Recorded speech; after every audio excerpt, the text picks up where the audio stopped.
Well, with the ball game just about ready to start, quickly the lineups for the visiting team, the Royals. Willie Wilson leading off, UL Washington batting second, George Brett third, Hal McRae fourth, Amos Otis batting fifth, batting sixth, the first baseman John Wathen.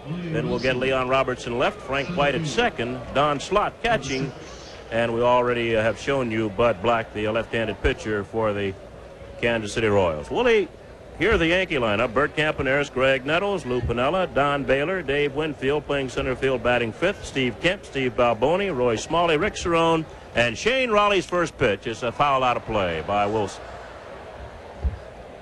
Wilson batting a .280, a home run, 20 runs batted in. This is the final meeting this season between the Yankees and Kansas City. Meeting number 12. The Yankees have won 6 and the Royals 5. Shane Raleigh, Bobby Mercer, has pitched well in his 2 starts against Kansas City in Kansas City. He beat them both times. He's won both games. He's 2-0 against Kansas City and seems to have them pretty well tamed. We'll see what happens today. He's done it mostly with fastballs. Yeah, well, Shane, if he has any problems, I think it's more or less timing problems. He likes to pitch fast, and he likes to get the ball and just turn around and throw it again. And he's been very impressive this year, even though he has a 9-8 record. Count remains 1 ball and 2 strikes on Willie Wilson. It'll be Wilson, UL Washington, and George Brett against Shane Raleigh. Well, you know what happens when John Amarante sings the national anthem? Yeah, we get cannoli. 5 pounds worth. You got to work out another week. Well, Rizzuto always gets the cannolis, and then he sort of distributes them up here to the rest of our people. Here's a breaking ball that Wilson fouls off his left foot, and that smarts a bit. Hey, Willie Wilson wearing New Balance shoes. You don't see too many of those baseball spikes. I didn't even know New Balance made baseball spikes. They make a good running shoe. That's a changeup. Looks like there's room for Balboni in foul territory off first. 1 away.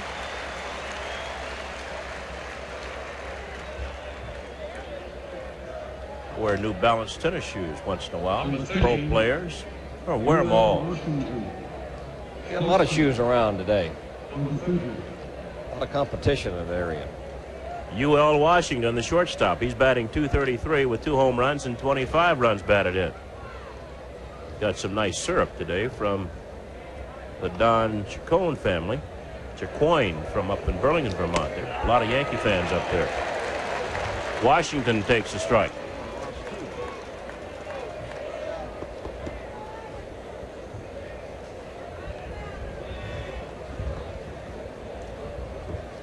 Lifetime Raleigh with 5 wins, 2 losses against the Royals. That'll be out of play. No chance. It'll make the upper deck. 2 strikes on UL Washington as we look at Rick Cerrone. By the way, Butch Weiniger has a pulled groin, and he probably will not play unless there's an emergency this afternoon. I don't think that, excuse me, Bill, I don't think that Shane Raleigh has really reached his full potential as a pitcher. I think he's still learning, and we take a look at Butch Weiniger there, who has that slightly pulled groin.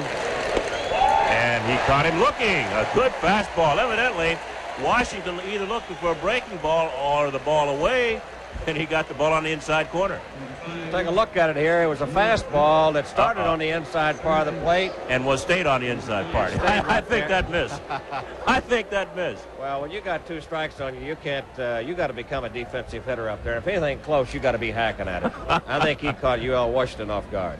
He might have also caught Tim McClellan, the home plate umpire, off guard. Whatever it is, it's a big strikeout. McClellan behind the plate, Drew Coble at first, Joe Brinkman at second, and Nick Bremigan umpiring at third base. And this is George Brett. He's hitting .352, 19 home runs and 62 runs batted in. George is having a big home run year this year. He's got 19 home runs. We take a look at it on our screen. He usually hits about 15 home runs and hits somewhere in the .380 category as far as average is concerned. So he's having a big home run year this year. Yankees have pitched him away much of the series, and he hasn't adjusted. He sort of reached for the ball away instead of charging out there and getting it. Just like that. Yeah. I'll tell you what, in Yankee Stadium, there's no other place to pitch George Brett than away, and let him hit it out there towards that 430 sign. We can see George. Boy, he has good weight shift, doesn't he? Yep. Even though that was a change-up, an off-speed pitch, he was right on it. 1-2 on Brett. 2 outs, nobody on. Just underway from the stadium. Shane Raleigh against Bud Black. And that's a base hit. Hung that curveball, and Brett gets his base hit. He'll hold at first base. That's the game's first hit. Well, that pitch there also was a changeup, but our breaking pitch, excuse me, and it didn't break down and away from George Brett. It just kind of hung up out over the plate, and George just lines it right into center field. Here's Hal McRae, the designated hitter. He's batting .327. And Nettles in time, put out 5-3, and the side is retired. No runs, a base hit, and 1 man left on base. At the end of 1/2 inning of play, the Royals nothing, the Yankees are coming up.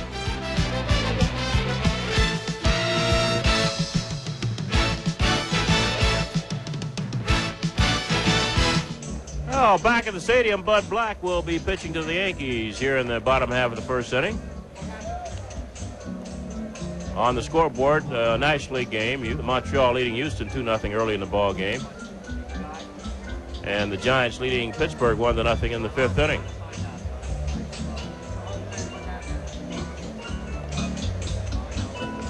Well, Bill, the Yankees have got Greg Nettles back in the lineup now, so we assume that his bruised shoulder is all right. Still have 3 people on the disabled list: Ken Griffey, Willie Randolph, and Rudy May. I think they've all been working out, and they all, with the possible exception of Rudy May, might be ready to go, but there are roster problems. Yeah, they got some more roster problems. Also, Andre Robertson has a slightly bruised right hand, and Oscar Gamble has a slight groin pull too. So that'll Gamble fall off the bench? Oscar, get on me for that. Well, yeah, so what one needed. Oh, you're right. Well, whatever, that updates all the injuries on the Yankees. Oscar certainly would like more playing time. When he plays, he contributes. I don't blame him. Here's Bert Campaneris leading off against Bud Black. We're playing the first inning of a scoreless ball game. Campaneris batting .347, no home runs and 6 runs batted in. Bert did a fine job last night of filling in at third base for Greg Nettles. Here's Oscar. He's always happy. Happier, though, when he's getting a chance to swing the bat. It's a ball and a strike on Campaneris. You got to give Billy Martin a lot of credit for giving Bert Campaneris an opportunity to play baseball again. What an asset he has been to the Yankees. He's hitting .347 now. He's played like it. He's about 23 years old. Says he loves the game. Figures he can play 3 or 4 more years. Well, I don't know. The way he's playing right now, I wouldn't see why not. Well, he's an old-fashioned type player. He gives himself up. He doesn't play for Campaneris. He plays for the team. He plays for the team, and he plays to win.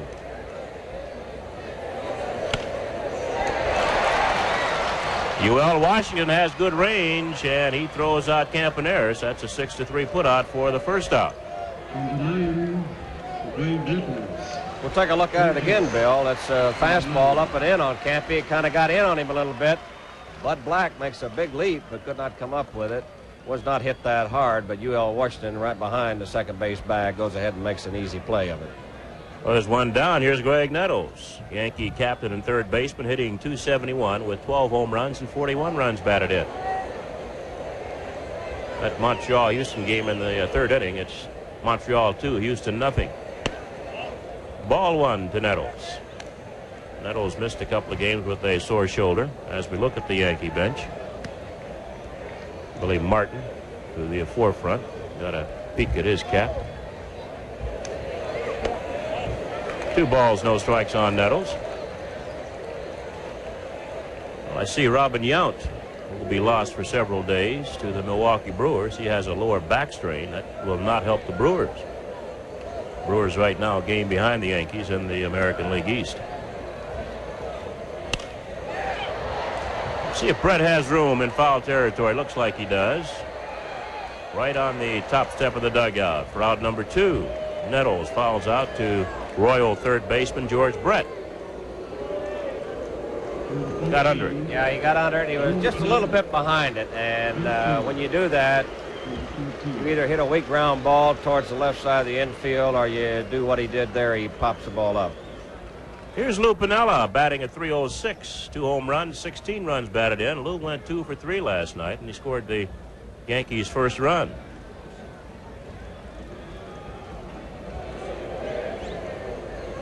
Everybody singing Piniella's praises for the job he's doing with the Yankee hitters this year. They ought to, because he's helped a lot of those guys out in the Yankee lineup as far as hitting is concerned.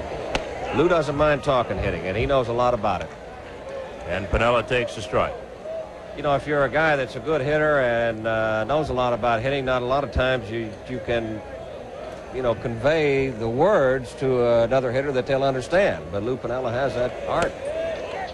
It's a ball and a strike on Piniella. There's Yogi Berra, the Yankee first base coach and Hall of Famer. Over at third base, Don Zimmer. You think Lou will ever manage? Lou has said he doesn't want to hang around baseball when it's over. I don't believe him, but that's what he said.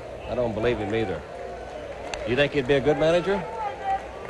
Yeah, because I think he's tough enough. He's a yeller and a screamer, and for the most part, those guys seem to make better managers. They don't know if he's going to hit him with the bat or hit him with the fist or what. 2-2 on Piniella. Well, we've got some of Amarante's cannolis up here, Bobby Mercer. Yeah. Yeah. Those things away from me, please. Give Jimmy Hunter some. 3 balls and a strike on Piniella. 2 men out, nobody on, no score in the bottom of the first. That'll be out of play. You know, even though the Yankees have a lot of injuries, Bill, and with the depth in the bench that they have, they can just keep putting guys in there and never hurt themselves. That's what they've done. That is that's a good point for a strong ball club, because in order to play 162 games and win the championship, you've got to have a lot of bench strength, and the Yankees do have that. Well, I feel that in September that should be a big plus. Oh, absolutely. And nobody should complain about being tired. Brett at third. And Piniella's out, and that'll retire the side. 3 up, 3 down at the end of 1. The Yankees nothing, and Kansas City nothing. You know, Bill, 8 of 9 wins that Shane Raleigh has have been complete games. He's a strong young gentleman, and he seems like he can just throw all day long. He throws a lot of pitches during a ball game too. Live arm. Otis takes a strike. We're in the second inning, no score. It'll be Otis, Wathan, and Leon Roberts against Shane Raleigh. Did you get that cannoli down? Yeah. Good. Otis batting .270, 2 home runs, 24 runs batted in. And it's strike 2. Amos Otis normally gets a good cut at left-handers. Sometimes against right-handers he'll back off a little bit, but he likes left-handers.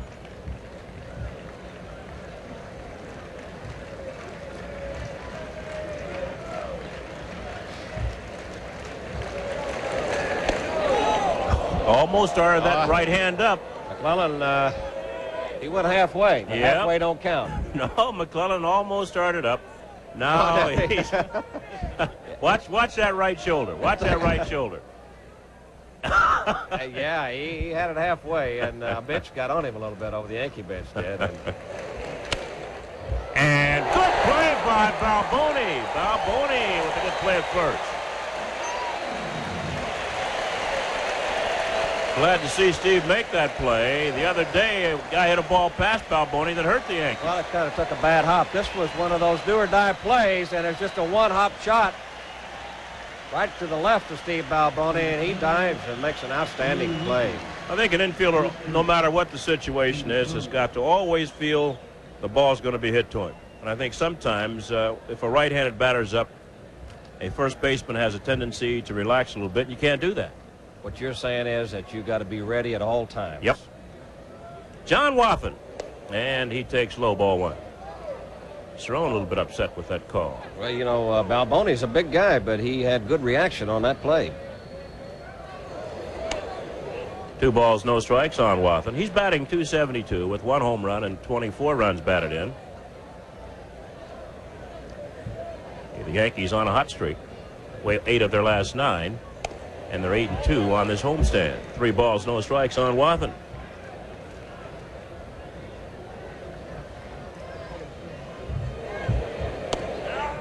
And it's 3-1. You know, if Shane Raleigh has a problem, it could be that he goes inconsistent too many times, and he just hadn't figured out a way yet that when he is inconsistent, that he can work his way out of a jam that he gets himself in. And it'll happen normally one time a ball game. You'll have one really bad inning. Yeah. Right. That'll be out of play. Cerrone giving chase, but it's well back in the seats. 3-2 on John Wathan. That's the reason I don't think that Shane Raleigh has reached his potential, because as soon as you know, he learns to work himself out of those jams when he becomes inconsistent. We'll take a look at Gaylord Perry, the guy I call the old goat. That's why you're up here. Right. He almost drove me nuts, this guy. I'm about 3/4 away gone. Misses with the slider, and that's the first walk of the ball game. Wathan at first base. You got to really watch Wathan. He looks like he cannot run, but he's an excellent base runner, and he's an excellent base stealer. Well, what they want to keep him, they want to make Wathan stop at first base, because he takes like a running jump off of first base. Watch him, he'll start walking off of there, and he's stolen 18 bases in 22 attempts this year. He's usually, when he tries to steal, he usually is in motion before the pitcher's even thrown the ball to the plate. This is Leon Roberts, the left fielder who broke up Guidry's shutout bid last night with his 3rd home run of the year. And he had an idea of bunting. But he got the bat back, so it's a ball. 1-0 on Roberts. Martin doesn't like that call. No, I think Billy thought that he made an attempt to bunt. We'll take a look at it here. And yep, he kept it down there a long time. That was one of those halfway deals again. So we'll give what will we give the umpire behind the plate? 0-2. Well, if I tell you, if they only miss 2 all game, they've done a good job. Yep. They have a lot of calls to make. Raleigh making sure Wathan stops at first base. Well, you've got to stop him over there, because if you don't, he'll just keep walking off that bag, and the next thing you know, he's gone. And a base hit up the middle as Wathan was on the move, and he'll go on to third base. And the Royals, on a Leon Roberts single, have runners at first and third base with 1 away. Looked like a hit and run to me, Bill. We'll take a look at it. Wathan takes off on the pitch, and the ball is out over the plate, and Leon Roberts, I'm almost positive it was a hit and run, and they executed it well. And here's Frank White, the second baseman. He's hitting .246 with 6 home runs and 46 runs batted in. We're in the second inning, and the Royals are threatening. And the changeup is struck. No score in the game. Yankees would like to turn 2 here on Frank White. And that's out of play. 2 strikes on White. Weather holding down the crowd somewhat. First 2 games drew in excess of 40,000 each. This game might be a little smaller, the crowd. 1 ball and 2 strikes on White. Yankees and Kansas City have always had a pretty good rivalry.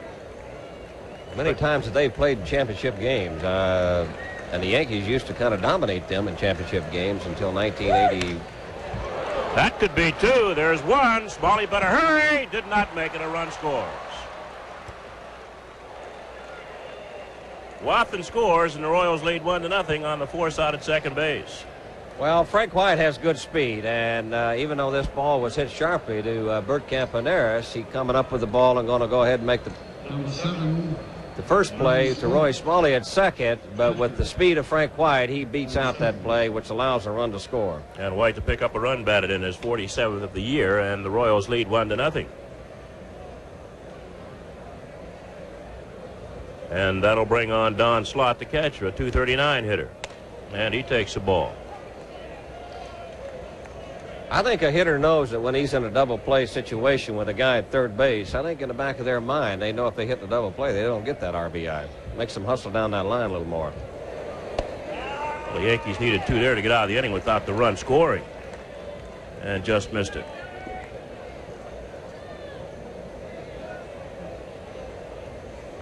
A ball and a strike on Don Slott.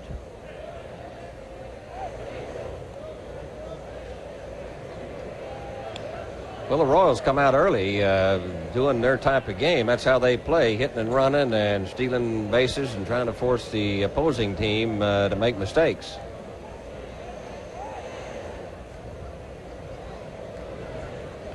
Well, that play by Balboni at first base looms as large.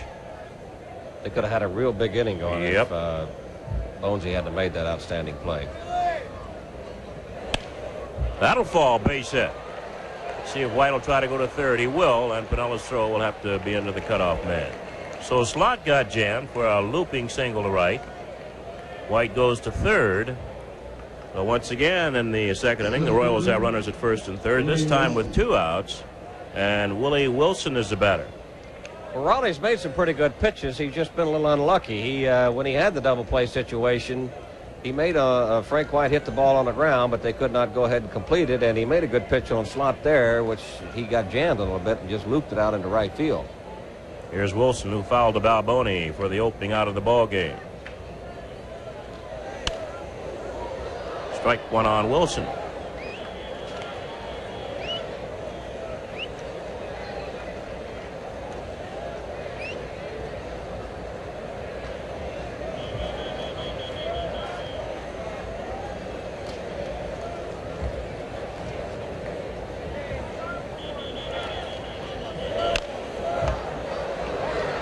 And Raleigh will take it himself as Balboni went away from the bag, and that'll retire the side. The Royals pick up 1 run on 2 base hits. They leave 2 men on base. At the end of 1.5, the Royals lead the Yankees 1-0.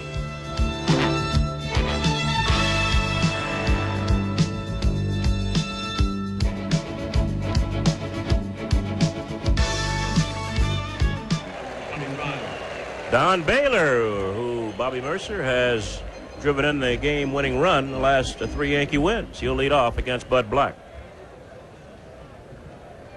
Baylor is 10 for 16 in his last 4 games. So he's beginning to hit that ball and hit it hard and get some good big key hits for the Yankees. He's gotten his batting average up to .301 with 11 home runs and 44 runs batted in. And Baylor takes the strike.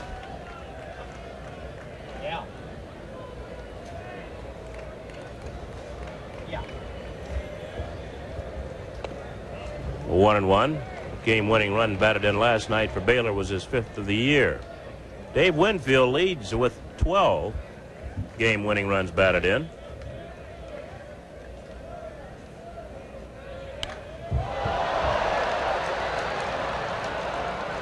Leon Roberts pounding the glove in left. 1 away. He just got under that ball, Bill. That ball was right there. He just happened to get underneath it.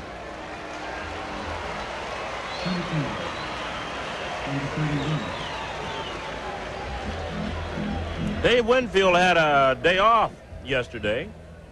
He's back out today with his .252 batting average. It doesn't. Even though Dave has struggled a little bit lately, the last 2 or 3 weeks, he, like you said, he leads the American League in game-winning RBIs with 12, and he is also tied in triples with 7, along with Larry Herndon and Alfredo Griffin, and he is 6th in the American League with 61 runs batted in. And he has 15 home runs. So when he does get a hit, it's been productive.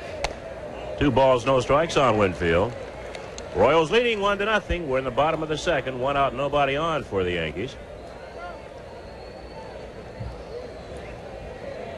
Bud Black, who started the season at Omaha, he's won 4, lost 3 for the Royals since being called up.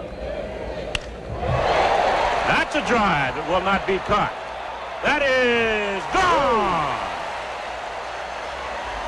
Winfield hitting one into the Yankee bullpen.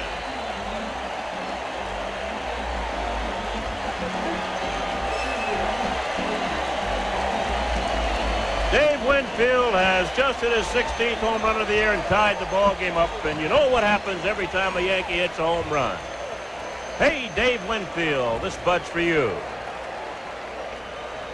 That ball might have gone into the enclosure that holds the monument. It did. We'll take a look at it here. Reminds me of you when you hit from the left side. I mean, he just nailed this ball. And he didn't hit it in the air. He hit it right on the line. That ball goes all the way out into left center and almost into the monuments. I think it did go into the monuments out there. I'd have to hit it twice to get it that far. That's about 450.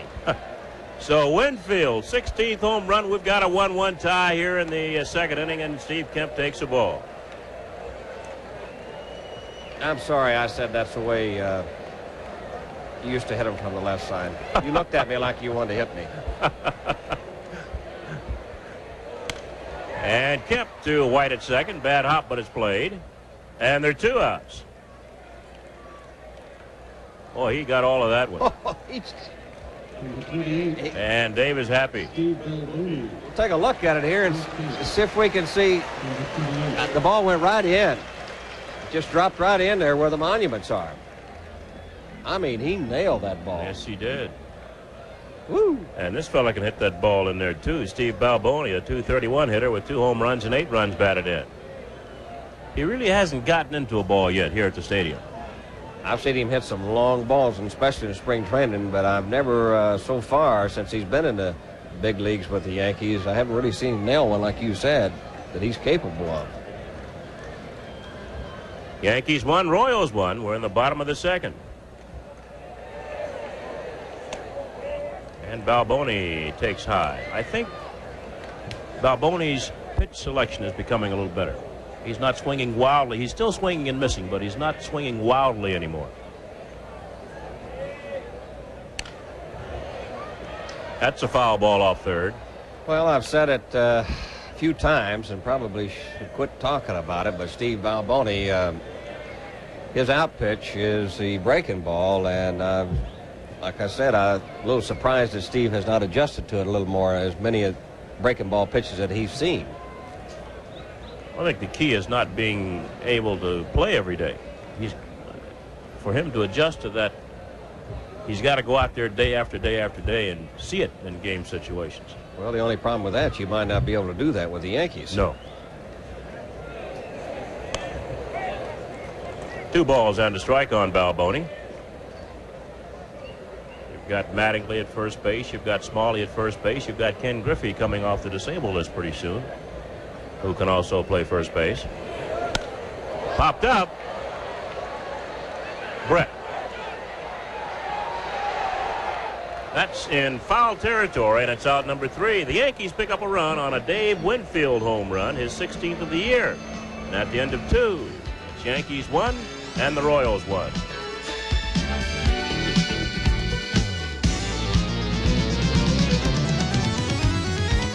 Third inning, a 1-1 tie, and the count on UL Washington is no balls and a strike.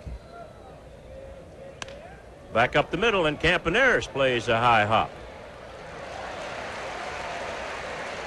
1 away. UL Washington now 0 for 2. He has struck out and bounced out. It was a high pitch. He was trying to get on top of it. He just got on top of it a little too much. Third baseman, George Brett. And here's George Brett, who singled up the middle in the first inning. Best hitter in baseball. George Brett. Yeah. How about Carew? Now, I can't say Carew is the best hitter in baseball. How about that first baseman with Boston? Wade Boggs? Yeah. No. He can sting it. No? No. And Brett takes wide. Ball 1. When you get a guy that can hit 350 or close to 400 and hit you 20 or 25 home runs and drive you in 90 or 100 runs, that's what I call the best hitter in baseball. Into left center. And Winfield will let Kemp take charge. And there are 2 outs. Who's the best hitter you've ever seen in baseball? Who is? That you've ever seen overall throughout your career as a youngster, maybe watching games. I have and to say as a player. George Brett And before George Brett, I'd have to say Tony Oliva. You see Ted Williams? There did. No, I didn't see Ted Williams. You see Hank Aaron? Yeah, I saw Hank Aaron. You see Stan Musial? Didn't get to see Stan. For flat out hitting, Musial could hit. Just for flat out hitting. Here's Hal McRae. He's been up once, bounced to third. I'm just talking about present day. Players that you've seen and been associated with. Even though a guy hits for an average like Wade Boggs and Rod Carew, they don't hit that many home runs and they don't drive that many runs in. They're just an average hitter. They don't have all the components that you need to be an outstanding or the best hitter in baseball, as George Brett is. It's 2 balls, no strikes on McRae.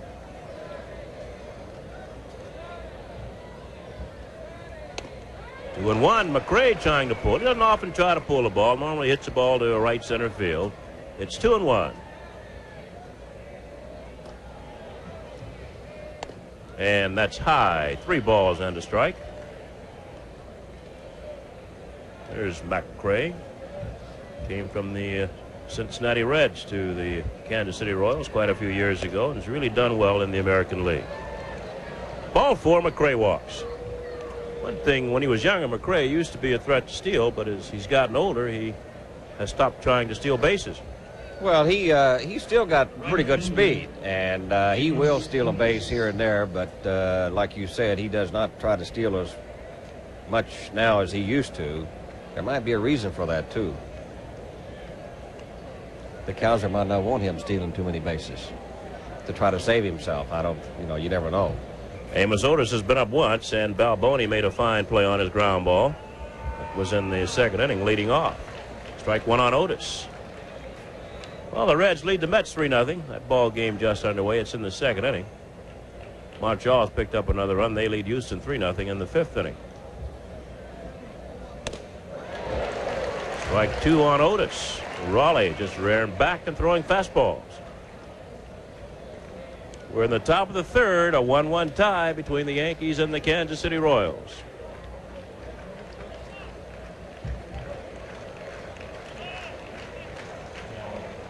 And time is called. There he is again, stepping out. He does that a lot. He does it too often if I were a pitcher.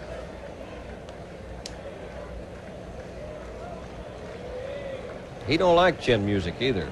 No. Otis. They're going to come inside, but a bit low. 1 and 2 on Otis. Cerrone tried to steal the pitch, and Raleigh shakes his head. Well, this is one of those borderline pitches that just happen to be down just a hair below the knees.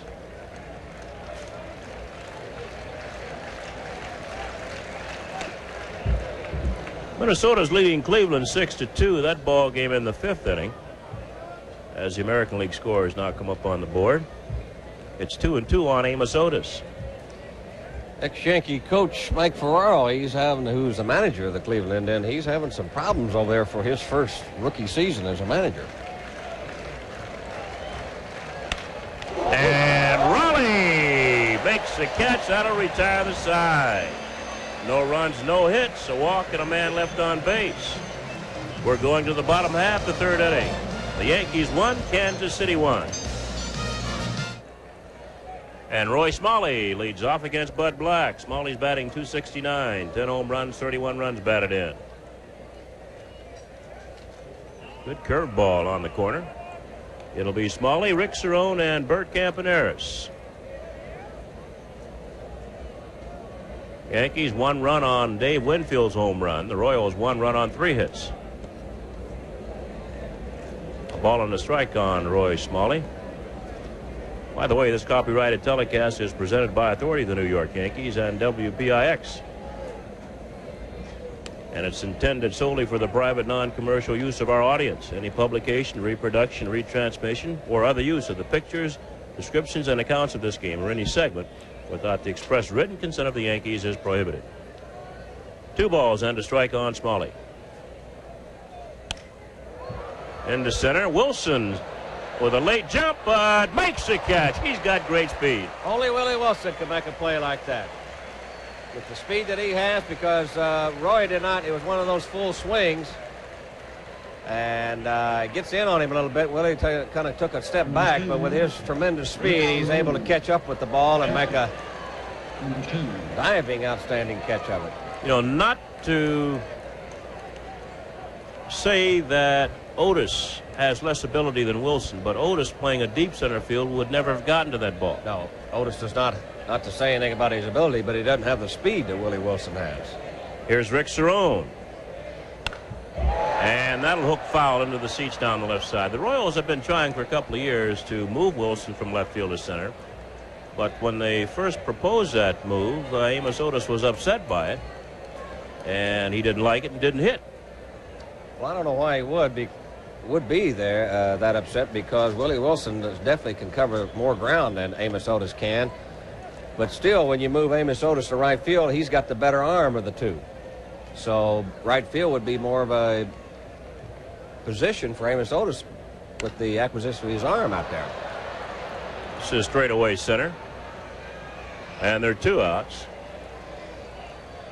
2 outs, nobody on in the third. The Yankees won and Kansas City won, and we'll start all over again with Bert Campaneris. You know, you talk about Willie Wilson playing center field. Well, in Kansas City, the ball doesn't carry that well out there in Royal Stadium.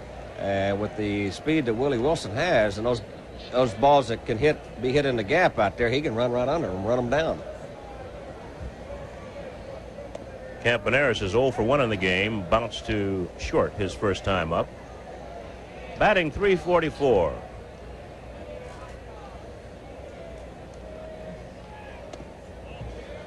Two balls, no strikes on Campaneris. Willie Wilson there, he might have hurt his shoulder when he was making that diving catch out there. He's trying to keep it loosened up. He's kind of hanging it down there like it's bothering him. That's a strike, laid on the outside corner. 2-1 on Campaneris.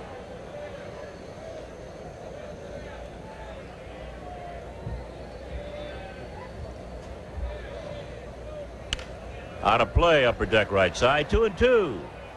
I am sure the Yankee players have noticed Wilson shaking his arm out there, and I'm pretty sure the Royals will take another look at it here as he makes that catch and goes right down on his elbow. It looks like he might have jammed his arm up against his shoulder or his elbow. I think he tried to use that arm to cushion his fall, and that took the impact. Out of play, Campaneris spoiling an excellent pitch on the corner. But if you notice something like that and you are the Yankees and he stays in the ball game and he's not that bad and you're a base runner, you can maybe take an extra base off him because he won't be able to throw the ball that well. Well, you watch him see if he's going to throw between innings when he goes out next inning. Just the little things. Yeah. He still he acts like he's in pretty good pain out there. He might not continue this game. There's Dick Hauser. He don't seem to be too concerned. I'm sure he'll ask Willie Wilson when he comes in after the inning is over. Base hit. Let's see how Wilson gets the ball in here, Bobby. He's sort of holding that. That hurts a little bit. It hurts him a little bit. I think Willie would probably. I am surprised, as much as Willie has done that the trainer from the Royals has not gone out and talked to him. Maybe they don't feel he's hurting. Or can hurt. Well, by watching his actions, he looks like he's hurt pretty good. Yep.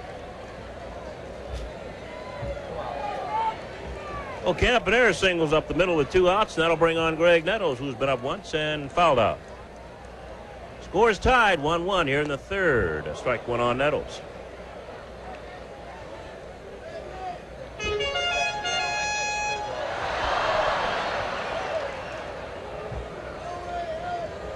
You know, Wilson's a former football player too, and he's got to really hurt to hurt.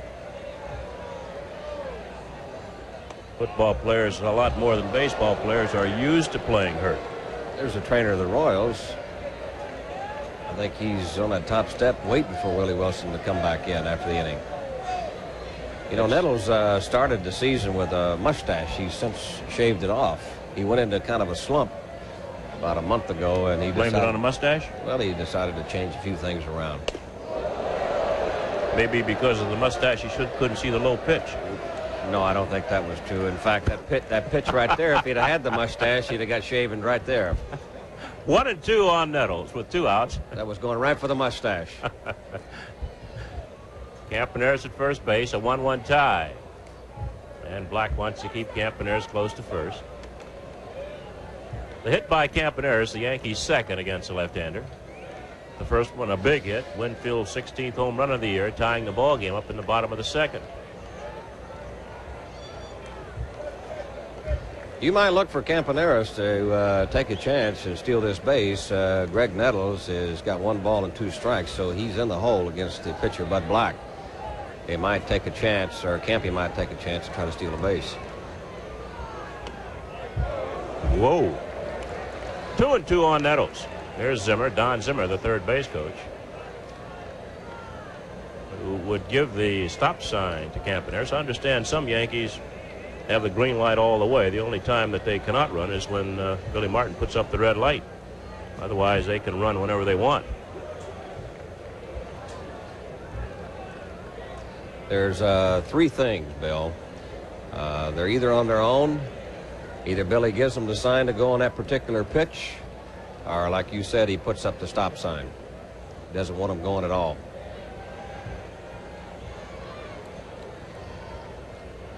Campy's going this time, but it's hit right back to Black. And that'll retire the side. No runs, a base hit, and the man left on base on the McDonald scoreboard. The score at the end of 3. The Yankees won, the Kansas City Royals won. Let's pause 10 seconds along the Yankee Baseball Network for station identification.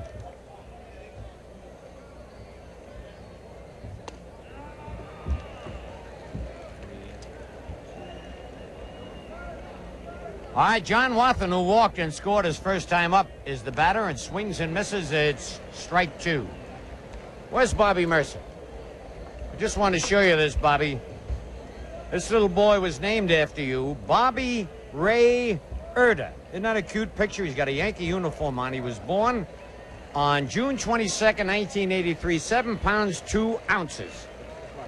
Looks just like Bobby, he said. And his parents are great Yankee fans and wanted their first child, if a boy, named after their favorite player. They didn't know how to spell Rizzuto, so they said Bobby Ray Mercer.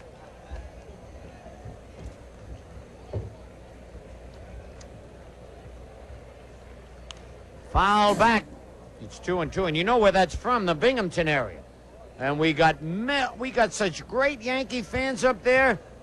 Oh, you got to go up and see Matt Botnick and Scotty Gow and all the Yankee fans up there. I tell you, they love you. Base hit ripped to right center field by Wathan. And Winfield ready to fire it in a hurry. Wathan takes the little protector off. It's the 4th hit for the Royals. And Leon Roberts, the batter. And a man just as big, if not bigger than Leon Roberts, is sitting next to me, Frank Messer. Are you bigger than Leon Roberts? Well, I'll have to look up Roberts' size here, Scooter, and tell you in just a moment. All right. A 1-1 ball game on a tremendous home run by Dave Winfield. Rode to first, but he's back. I got Leon by about an inch. Okay, then I'm right for a change. All right. Roberts, who had a home run yesterday, chewing on that tobacco. Foul in and out of the Yankee dugout, and there goes Gamble waving the towel. Oscar's got a groin pull. He almost had a lump from the line drive. Let's see, that's Milbourne next to him? Yeah. A lot of little nagging injuries on the Yankee club, Scooter. Oscar with a groin. Weiniger with a groin pull. Uh-oh. There's Sammy Ellis, the pitching coach, going out. Hope that Raleigh didn't do anything.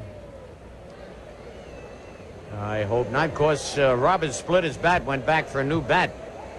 And maybe Sammy's telling him about Wathan. At first, we've remarked what a great base stealer he is, especially for a catcher. And maybe he wants him to shorten that kick. Okay. They got Jay Howell to do it very well, Frank. Yeah, they really have.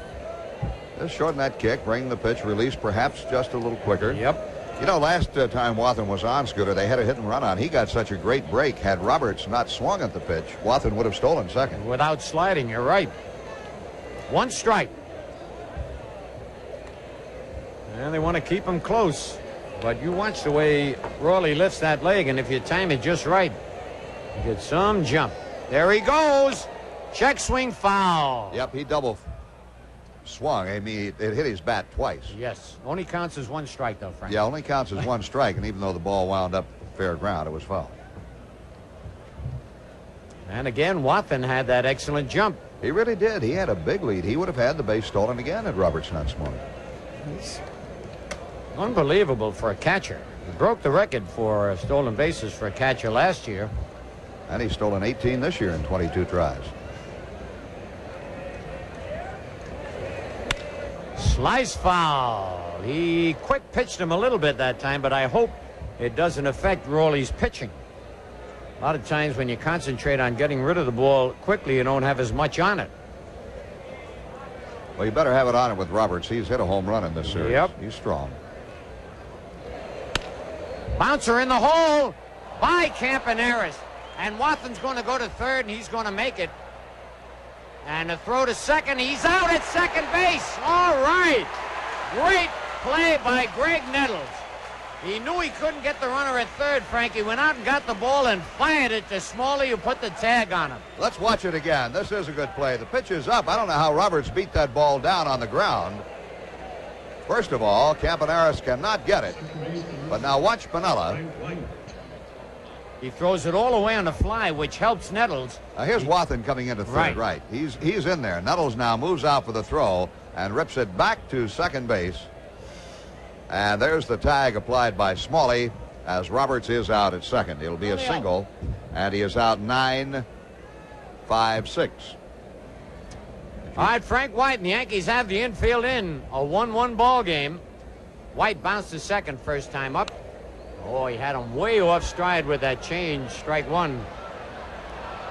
That's one reason I think that Raleigh has been really more effective as a starting pitcher than he was as a reliever, because he will throw that change as a starter. When he came out of the bullpen, he'd never use the change. That's right. Oh, he got him. Yes, sir. He swung at that. It's 0-2. He tried to check it, but couldn't do it. There it is. Pitcher's almost in the dirt. He had him completely fooled. Some hitters get a little over anxious with runners on and the infield in. Just missed. Oh, that was close. There's the score. 1-1. The Royals with 5 hits, the Yankees with 2. And there's Wathan at third. We told you he's an excellent base runner. Bouncer Nettles makes a great play, but it'll be a base hit. He would not have been able to get Wathan at home. It was right over the bag. It'll be a base hit, and the Royals lead 2-1. Well, that's White's second RBI and Wathan's second run scored. Here it is again. Hard shot right down the line. Nettles knocks it down, holds it to a single by knocking the ball down. But the run will score, and it's a base hit. So the Royals take a 2-1 lead here in the top of the fourth. One man out. And they'll have to keep an eye on White. Here is Don Slaught, the catcher, single to right his first time up. Another base hit ripped to left field. And that's the 7th base hit for the Royals. And almost looks like a replay of Ray Fontenot's game, Frank, when they started hitting the young left-hander. Yep. And the bullpen will go to work. That is Dale Murray who will start throwing. 4 hits here in the inning. The only man retired has been Roberts, trying to stretch a, well, not trying to stretch a single into a double, trying to advance from first base to second, following his base hit on a throw to third. And Dale Murray has done an excellent job, Frank, in his last 2 outings at least. Well, they've changed his mechanics around. He pitches completely off the stretch position, although he winds up when he warms up in the bullpen. All right, Willie Wilson has popped to first and bounced back to the pitcher. 1 out.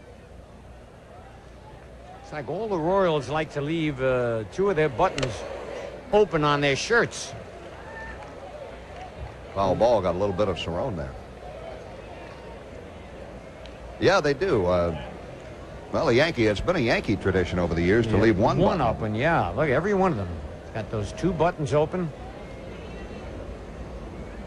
Willie's a bubblegum chewer and blower.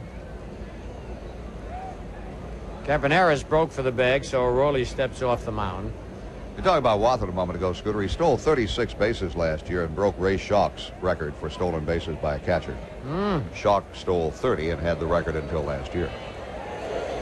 A bunt bounced up and hit him. Cerrone said it hit him in fair territory. The plate umpire says no. And that is a very difficult play to call. Well, the plate umpire doesn't call that play, Scooter. That's called by Joe Brakeman at second, and Brakeman made the call right away. I don't believe he was out of the box, Frank. He's fast, but he's not that fast. You see that? Hit him right there. He's still in the box. Now, you see at the top of your screen, second base umpire Brakeman waving a foul. It's Brakeman's call as the plate umpire is blocked out on it. Billy does, well, he can argue, but he does not have a valid point to argue there. It's a very deceiving play. Now, if Wilson had been on home plate, he would have been out. He would have been out because home plate is in fair territory, of course. But I believe he was still in the batter's box, and I think the replay showed that. I do too, Frank.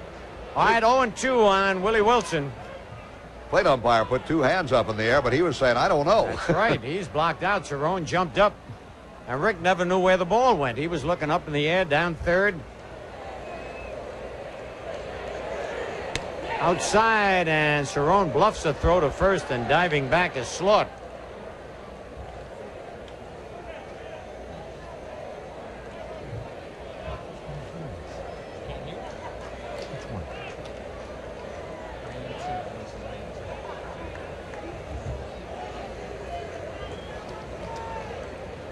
All right, 1 ball, 2 strikes, 1 out. Royals leading 2-1. Just outside, 2-2.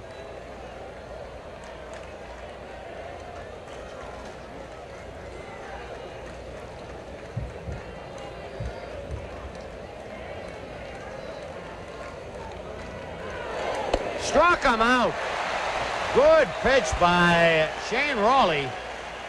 Strikes out the tough Willie Wilson.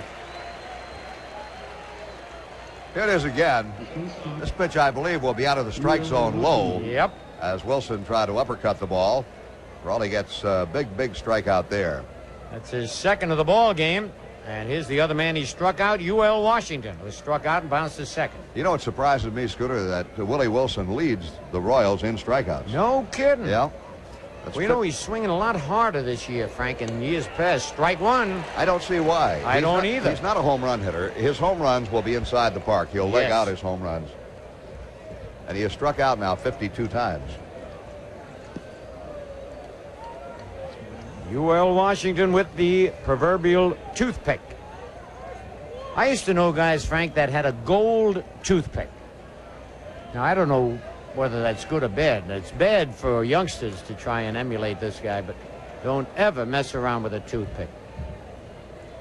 No, I would Connie says whoever used a gold toothpick had wooden teeth. That was George Washington. Outside, 1-1. Probably. Toothpick Jones, yeah. Yeah, he'd go through a box of a ball game. That's right. He used to pitch because you got to bear down every time you throw. You'd break one just about. They say the mound would have a little pile of broken toothpicks after the game. I never saw him pitch, though. And that should do it. Piniella goes back, and falls down and holds on to the ball. Holy cow, Piniella saw Mumphrey do that yesterday. It looked so good on TV, Lou decided. Watch this. Oh, man. And the score now at the end of 3.5 is the Royals 2 and the Yankees 1. I don't know how he held on to it. Well, guess who's leading off, Scooter? Gotta be Piniella made that sensational falling catch. Old Twinkle Toes out there, Frank. Watch it. Here it is again. Piniella has to dig back. He was playing the hitter very shallow. And right there, as he hits the warning track, his foot slips, but he makes the catch as he hits the deck, rolls over, hangs on. Mumphrey, same thing in last night's ball game. Yep. Exactly the same, and they both caught the ball. And Piniella, who bounced to third his first time up, will lead it off. Yankees trail 2-1.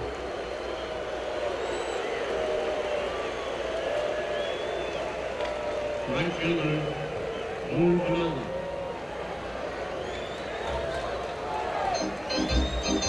Let's see what stance he uses this time, Scooter. All right.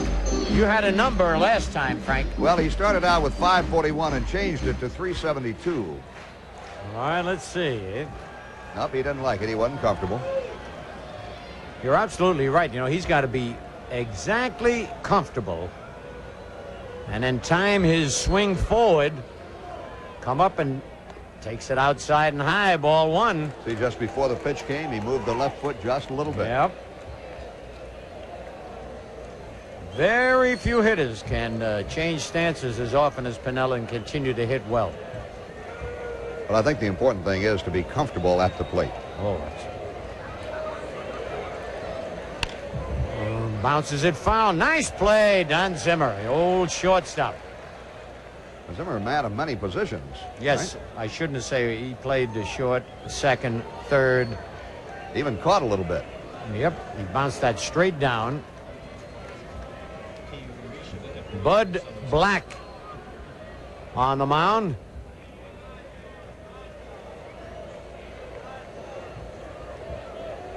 Black is not a strikeout pitcher. Oh, ripped to left field, but curving foul.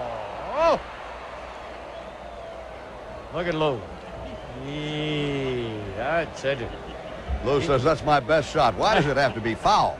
Man, he did tattoo that one. You know, getting back to Don Zimmer, you mentioned shortstop. He Yeah. played third. He played second. He caught. He also played first. No He kidding. played left field, right field, center field, and pitched. He played all positions. And he's coached and he's managed. Yep. Look at him, Don Zimmer. And he loves to talk baseball. He'll chew your ear off. He'll talk day and night. Great storyteller is Mr. Zimmer. Now, that was a good curve, that Piniella golf. And he is one of the best low ball hitters in baseball, Mr. Piniella. Yep. Another thought on Mr. Zimmer. He married his childhood sweetheart. Now we'll watch Piniella swing at this one, that curveball he ripped, in Elmira, New York, at Home plate. home plate. They used to do that a lot in the minor leagues. It really helped. Because you never had any money playing in the minor leagues in those days. And they'd outfit you anyway, give you furniture. Bounces it over the pitcher's head, but UL Washington, quick flip has got him, one away. It's one of the few times you'll see Piniella reach for a low outside pitch and pull it.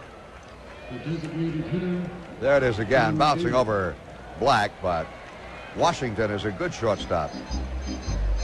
You say he may be a little bit underrated, unsung? Yes, as a fielder, yes. As a fielder, yeah. As a hitter, he's trying to hit the ball out of the park, and that's why he's hitting so low.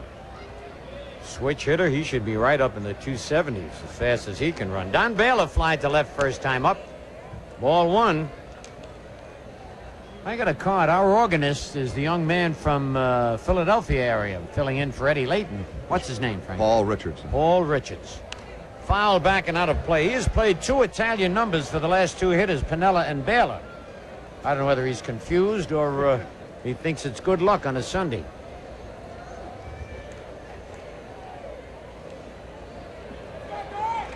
One and one the count. And the Yankees trail by one here in the bottom of the fourth.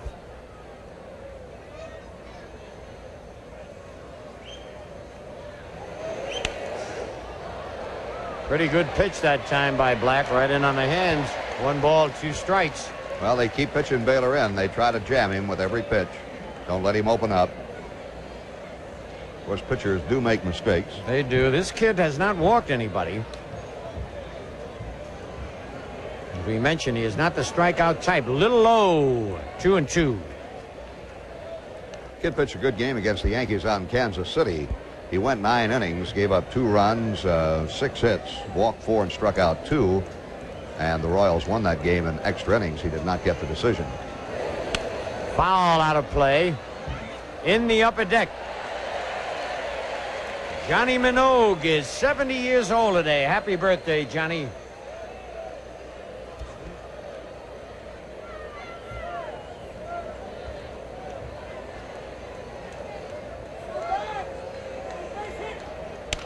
A bouncer, but Frank White backs up.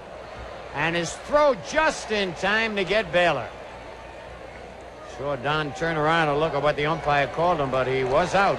It is again. White has to back up. That ball was hit toward the middle. And he doesn't get a whole lot on the throw. But there is enough. Ooh, looked like Wathan got stepped on almost. Very close. Well, here he is. Dave Winfield. Gave him a day's rest and sure felt a lot stronger, Frank. I don't know whether it was the day's rest or the fact he was dropped down to number 5 in the batting order. You're right. Got a little angry at not being in the number 4 spot. Hope he's still mad. Ball 1. Look at Dave. He thought that pitch was going to be inside. You know, he was. It was a little bit, but not a knockdown pitch. No. A purpose pitch, as they call it. Well, that home run, what do you say, 470, 75 feet? At least. Low 2-0. I'll tell you, it's probably the hardest hit ball I've seen all year and one of the hardest I've ever seen. Yes, because it was a line drive, and for it to carry that far, carry the fence and hit right back where the monuments are, unbelievable poke.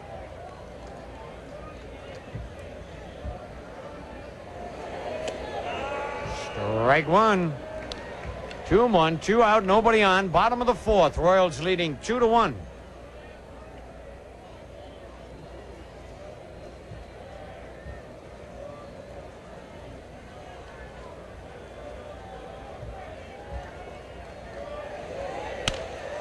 Right to the shortstop. And Washington throws him out. So 3 ground outs that inning. At the end of 4, it's the Royals 2 and the Yankees 1.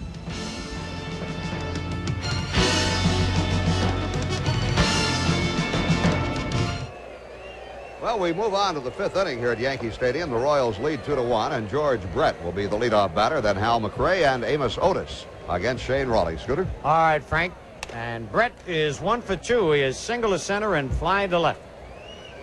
Yankee pitching, excuse me, Yankee pitching has done a pretty good job on Brett in this series. They sure have. Grounded to short. Smalley throws him out. 1 away. Brett is now 3 for 16 in the series. Boy, that's unbelievable. The way he swings that bat. Raleigh was touched up for 7 hits. 4 of them last inning. The designated hitter. But the Royals scored only 1 run. Here's Hal McRae, bounced to third and walked.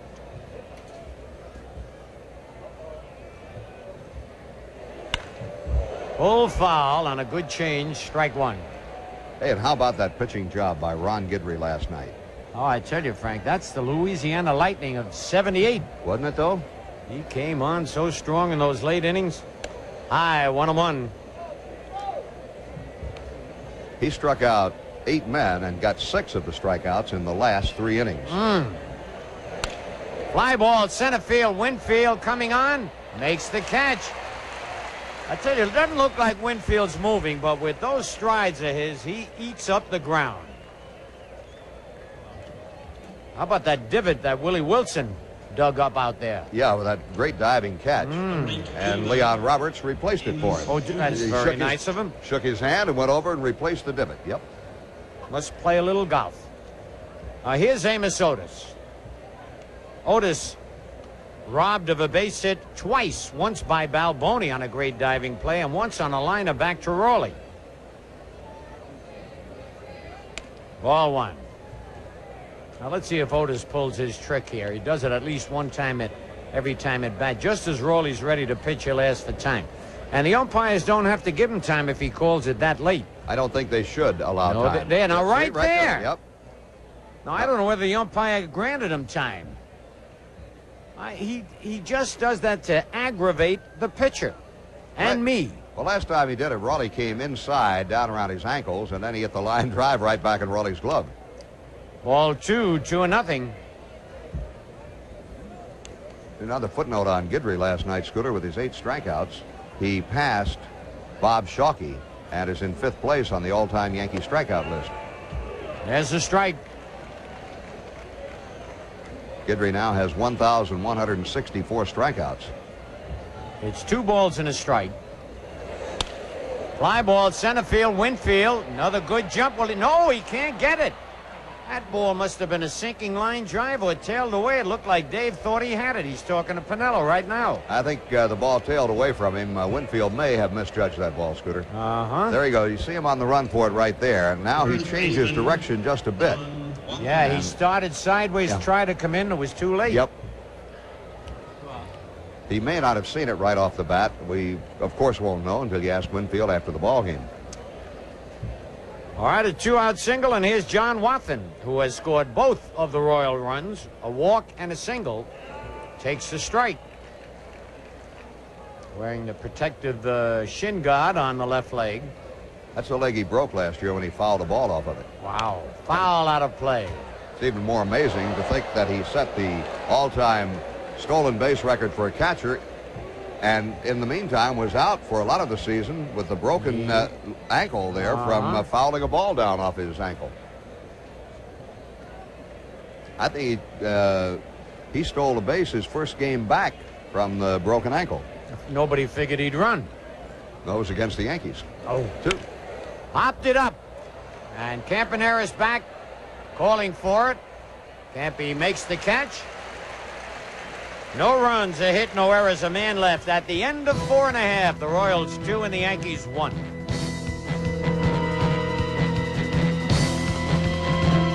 Well, you heard that little chuckle at the end of that Toyota commercial. That was a lot of fun for Bill White and me out here at Yankee Stadium. And that little fluff of Bill's was not written into the script, but the producer liked it so much, he asked Bill if he could leave it in. Bill said, of course. And he could never count, Messer. He used to miss the sign all the time, White. Don't stick up for him. See, that's the commercial that I missed, and I wanted to be in so badly. Quick word, I was talking about Guidry's strikeout, Scooter, before folks start asking. Whitey Ford is the all-time strikeout leader for Yankee pitchers with 1,956. Then Red Ruffing, 1,526. Lefty Gomez struck out 1,468. Mel Stottlemyre, 1,257. And now Ron Guidry with 1,164. Very impressive. And there he is, Louisiana Lightning. You don't suppose he knew I was talking about him, do you? Nope. Those pitchers really stick together on the bench, don't they? All right, Steve Kemp. Ooh, good breaking pitch, strike 1. Steve bounced to second his first time up.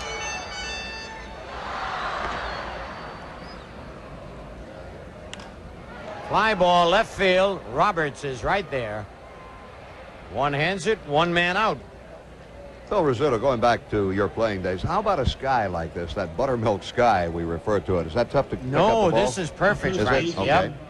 Anytime the sun is hidden and it's overcast, you can really pick up the ball. All right. Steve Balboni popped to third first time up. Oh, took a good pitch there. Strike 1. Yankees trailing 2-1, bottom of the 5th. Outside, 1-1. We need a run here, and there's a little girl, Kimberly Basehart, up in Kinderhook, which is near Albany.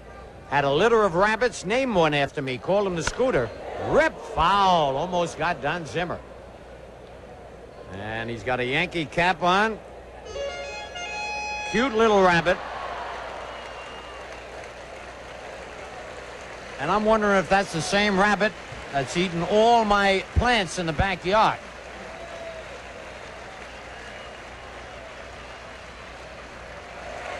Outside, 2-2.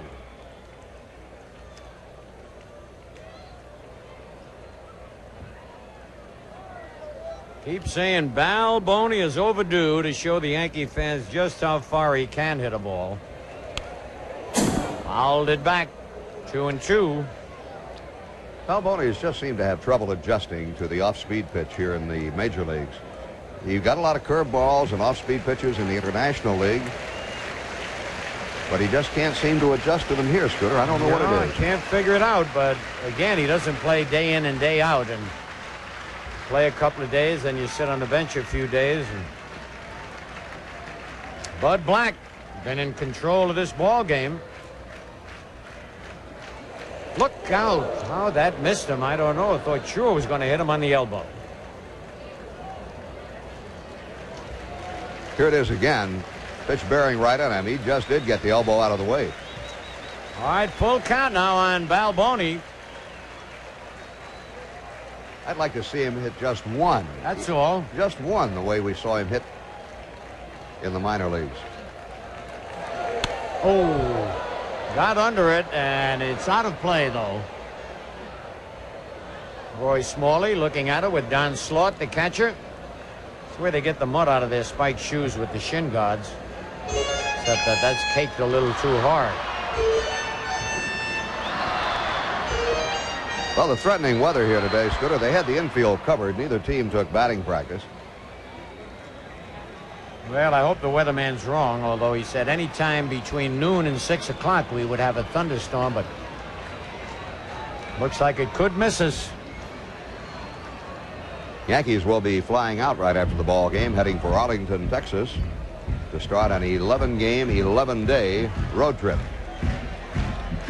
3 different parts of the country. The Southwest, the Midwest, and the Northeast. That's right. Texas, Chicago, and Toronto. Oh, he struck him out. His first strikeout of the ballgame. Ball was tailing away from Balboni, and he tried to pull it. And we have seen Steve Frank hit home runs to the opposite field. Yes, we have. 2 out now, Roy Smalley, who was robbed of a base hit on that great play by Willie Wilson. That was the divot play. Yep.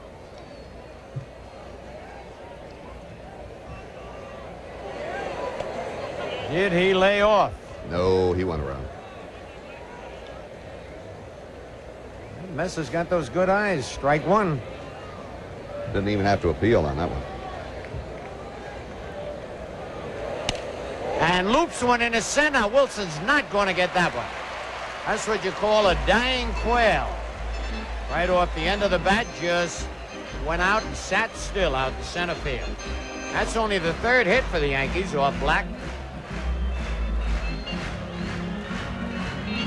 Now Rick Cerrone. Cerrone fly to center his first time up. Hey, while Cerrone steps in, Phil, very interesting article in the New York Times today by Joe Durso, who took a poll of ball players in both leagues, asking, among other things, for them to name their favorite ballparks to play in. And outside, ball 1. Well, Royal Stadium in Kansas City was voted the favorite in the American League, with Yankee Stadium right up there in 4th place. All right. Municipal Stadium in Cleveland was voted the worst park to play in. Yeah, I figured that. Even the Indian ball players moan about it, and they play 81 games there. Well, they were overwhelming in their vote against their own stadium. Low, 2-0. They were also asked to name their the ones they thought were the best umpires in both leagues, and Steve Palermo was voted #1 umpire in the American League. Yeah. Steve, besides being an excellent umpire, he's one of the classiest dressers amongst the umpires. Outside, 3-0. Well, Palermo has improved so much from his early days in umpiring, and he works hard at it. Oh, he does. He works very, very hard. All right, 3-0 to Cerrone, 2 out. The Royals lead 2-1, bottom of the 5th. Strike 1, 3-1. I believe Dutch Runner was the leading vote getter in the National League. Uh-huh. I don't know those National League umpires.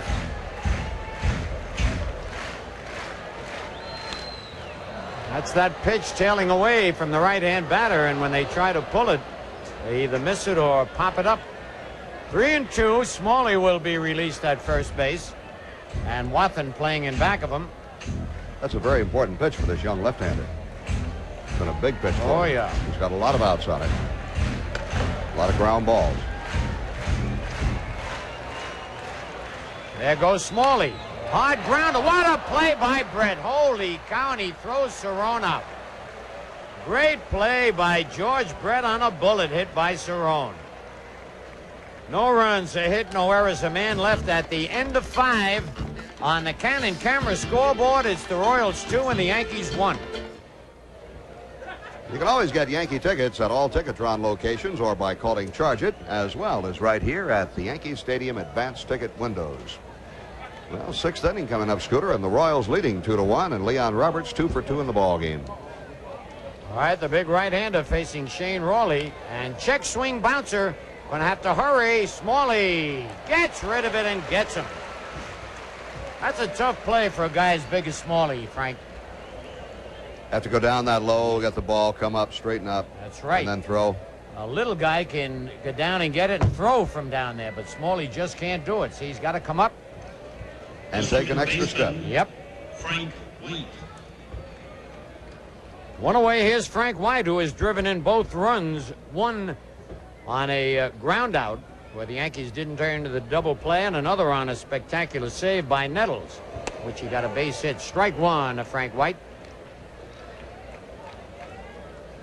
Here's another guy I can't believe Frank is down at 247. No, I can't either. Ripped to left field and going back Kemp, and he's not going to get it. It's off the wall. You better hurry or White's going to have a triple. He's going to make it. Kemp had trouble picking up the ball. The throw went over Smalley's head, but they still would not have gotten him. A triple for Frank White. It's only his 3rd hit of the series in 16 at bats. You see Kemp going, but he'll not catch up with this one. Short hops off the wall and bounds away from him.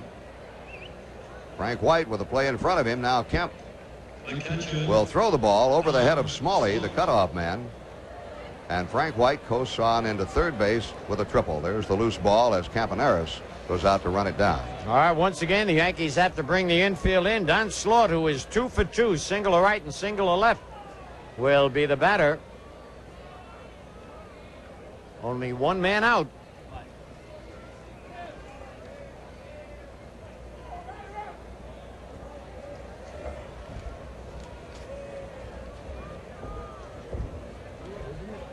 Ball one, and Cerrone bluffed to throw to third with Nettles breaking over there, but White was back. Greatest combination I ever saw on that catcher to third pickoff. Thurman Munson and Greg Nettles. And Greg Nettles. Greg would give the sign, and Munson would fire that ball down there, and many, many times they picked runners off. Oh, Thurman had that quick release. Popped it up, but it'll be out of play, I believe. Balboni will run out of room. Well back into the seats. Well, the wind is blowing that way, and it may be a true breeze this afternoon. Wind is blowing from left in toward the right field foul line. And a lot of us hitting us here in the booth, I might add. Well, there's a chill in the air here in New York. Certainly is. It's just a raw, damp day, sort of a misty type day. But nonetheless, a lot of great Yankee fans out here at Yankee Stadium. Oh, yes. You know, you say misty, and right away I think of Johnny Mathis singing that song. Pitch out. Squeeze was not on. 2 balls and a strike.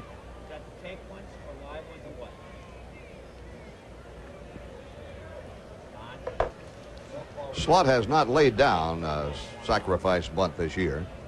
They whistle him out of the batter's box, and now this could either be something to confuse Billy Martin and the Yankees, or maybe the squeeze is on. We'll wait and see.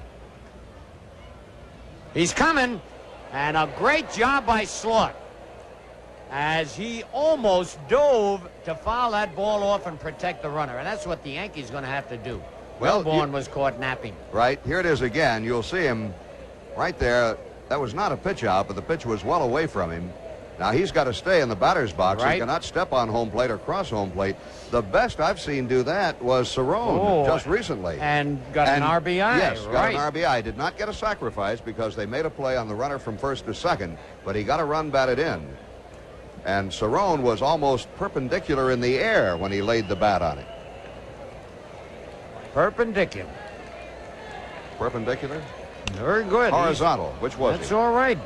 Sideways. I like that. Slaught just trying to slap that ball, which is always a good idea with the infield in. You don't have to hit the ball hard. Sorry, I used that word. Now I've got myself confused. No, that's all right, Frank. I can spell it. but I don't know exactly what it means.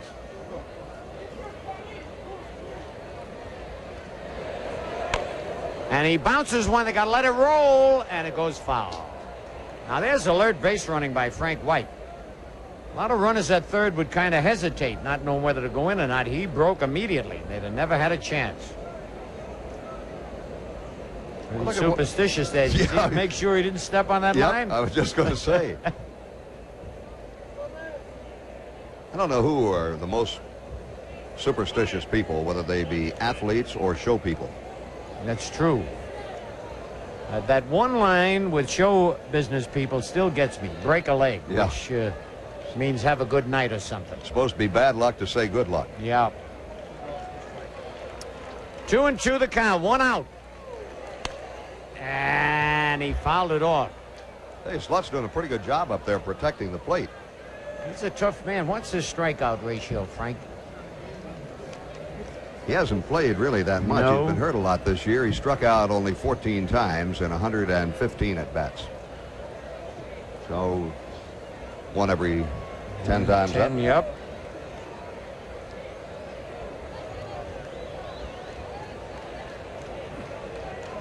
All right, 2 balls, 2 strikes. Just missed that inside corner. Boy, he's looking for the ball away, trying to slap it, and Rawley almost snuck it by him. Rawley had a good idea there. We'll watch that pitch again. See Slaught going into the pitch. Yeah. But it was inside. It's 3-2.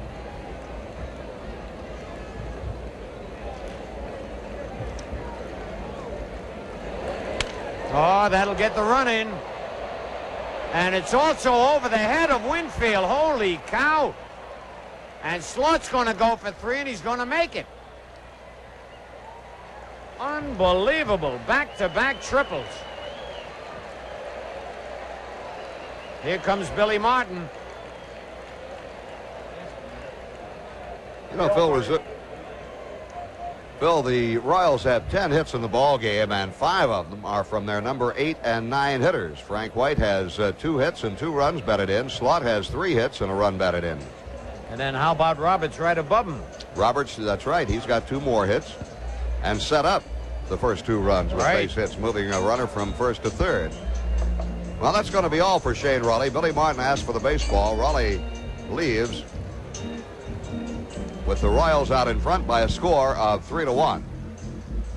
The Yankees will host the Detroit Tigers for a big 3-game weekend series August 5th through 7th, highlighted by Skol Bandit Yankee Tote Bag Night and Bobby Mercer Day here at Yankee Stadium. All fans attending the game on Saturday night, August 6th, will receive a Yankee tote bag, compliments of Skol Bandit. And on Sunday afternoon, August 7th, one of the most beloved Yankees of all time, Bobby Mercer, will be honored here at Yankee Stadium when it'll be Bobby Mercer Day. Don't miss these 2 special days. Well, Billy Martin, Yankee captain Greg Nettles, and catcher Rick Cerrone await the arrival of Dale Murray.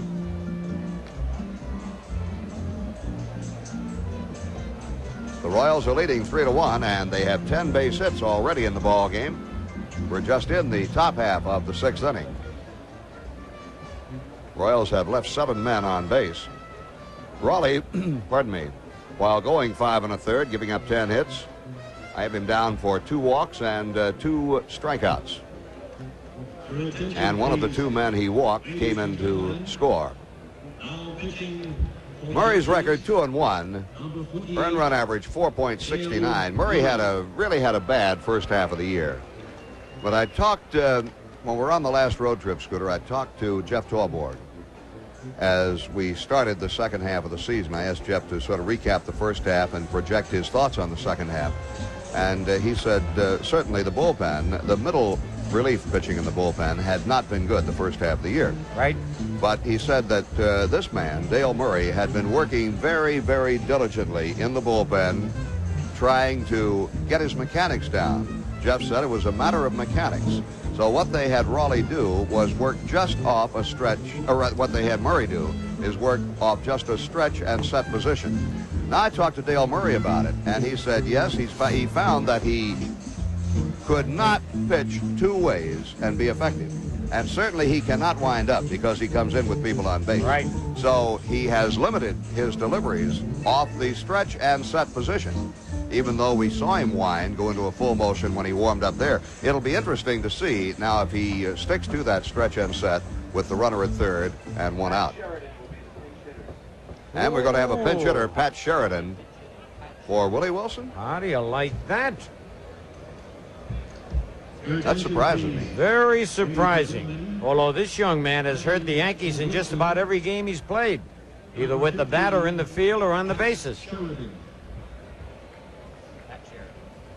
He's batting .266, 3 homers, 15 RBIs. The Yankee infield still in with Slaughter at third and just one man out, and the Royals leading 3-1. Sheridan hurt the Yankees with his head out in Kansas City. That's right. Strike one. Went in as a pinch runner, stole second, and the throw to second base bounced off his head. He scrambled up and came on in to score the winning run in the 12th inning.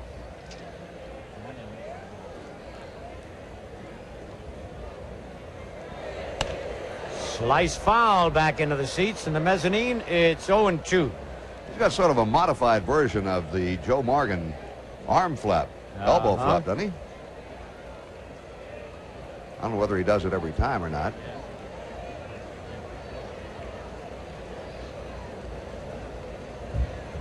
No, not right now. Wait a minute. Struck him out on 3 pitches. Holy cow, what a job by Dale Murray right there. No better time for a strikeout, Frank.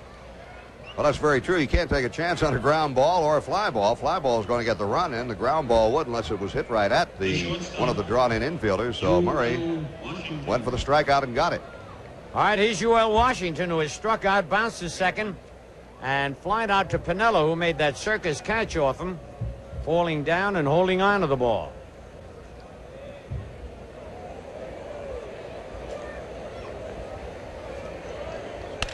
Ground ball right at Smalley, and Murray does his job beautifully.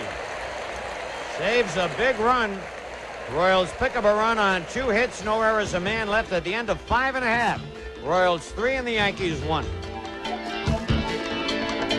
All right, I never thought I'd see the day they'd pinch hit for Willie Wilson, and Pat Sheridan, who pinch hit and struck out, is out in center field right now. He could have hurt himself on that diving catch out in the outfield, but as soon as we find out, we'll let you know. Top of the Yankee order, Campaneris, Nettles, and Piniella to face Black.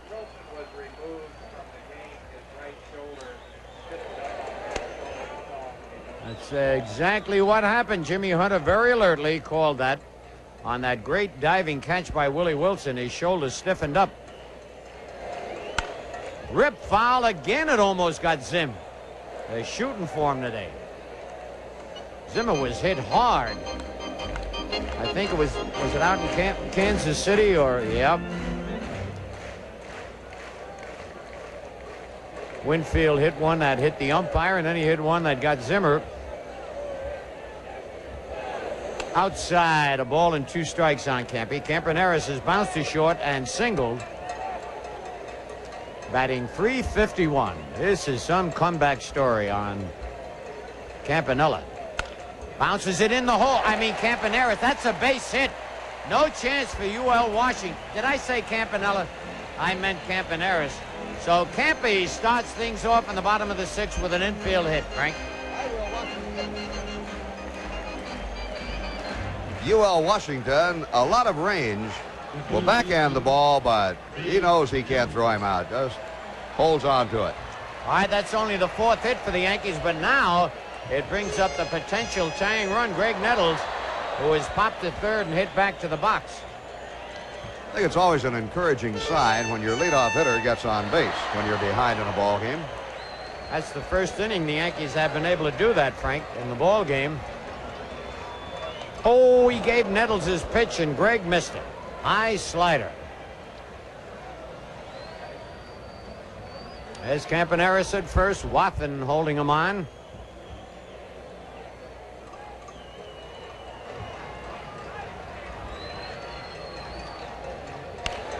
Foul in the upper deck on the third base side. 0-2.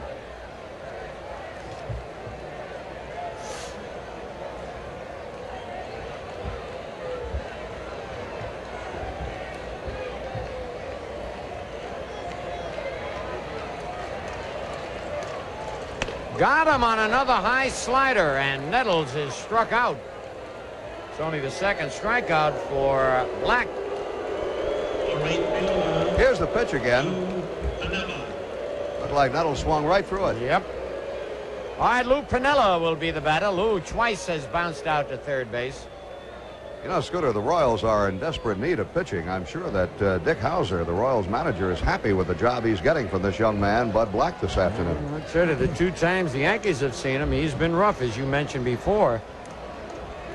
All right, Piniella now with Campaneris at first, and this is about the time Lou will shoot one between first and second.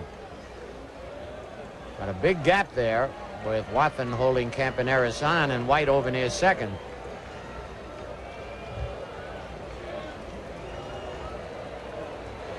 High outside, ball 1.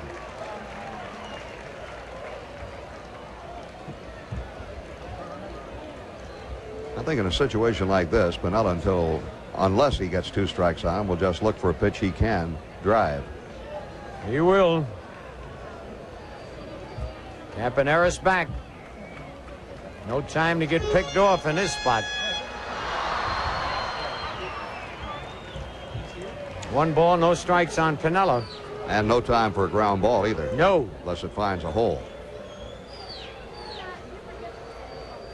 Black made Piniella wait. Now Lou's making Black wait. Little game of psychology right here.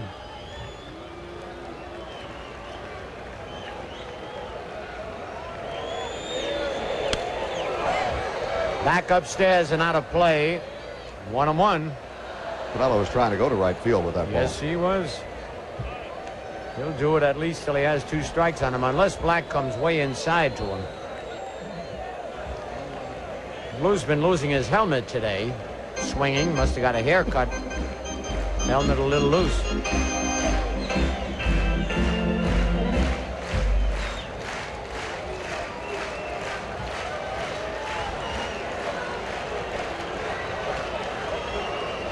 And again, Lou pulled an Amos Otis right there. Just as Black was ready to pitch, Lou asked for time.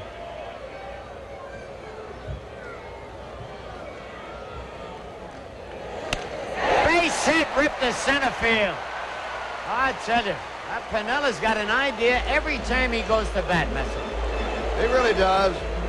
Campaneris down to second base. The Yankees have the tying runs on now, and the guns are coming up. Baylor and Winfield. Yogi Berra having a little chat with Piniella, and they're going to have a huddle now with Black ready to pitch to Winfield. And the bullpen's going to get hot in a hurry. Well, Black has not pitched a complete game this year. He had pitched only 72 innings in his first 11 starts, which averages out to less than 7 innings per ball game. Let's pause 10 seconds along the Yankee Baseball Network for station identification.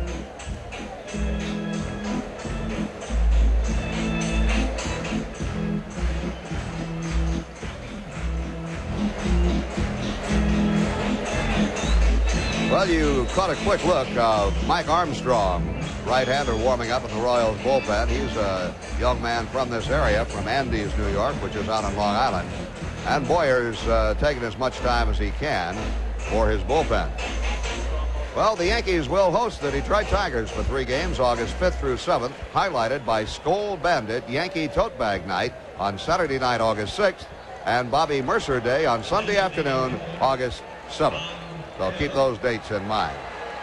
Quisenberry is also going to get up in the Royals bullpen. All right, Don Baylor is 0 for 2. He's flying to left and bounced to second.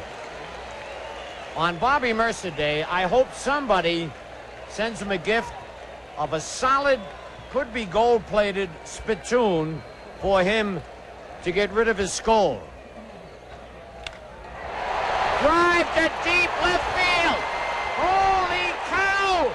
That's going to tie up the ball game. Campaneris scores, Piniella scores, and Baylor's in with a triple. We got a tie ball game. Holy cow! Baylor wasted no time. I got to talk more about that spittoon for Mercer, because he has been. We're going to look at it again first, though. All right, that pitch is out over the plate. That's where they don't want to pitch Baylor. Let him open up, and he can drive that ball. He drives this one 430 feet off the wall. right there. Short hopped off the wall. Campaneris in to score. UL Washington plays the ball to third as Piniella scores, and Baylor has a triple, 2 runs batted in, and it's a brand new ball game. What Baylor's bat has come alive of late, Scooter. Unbelievable. And Dave Winfield, the batter. But just the last thought on Bobby Mercer's spittoon, because he's been using cups that we drink coffee in, and I have nightmares thinking I might pick that up one day. All right, the infield's in. This is dangerous with Winfield up. He takes a strike. I'm surprised they don't call timeout and go and check their insurance policy. Yeah, and also bring the right-hander in to pitch to Winfield. Well, Quisenberry is not throwing anymore, and Hood has started. Oh, go in the seats. Watson over, but he's going to run out of room.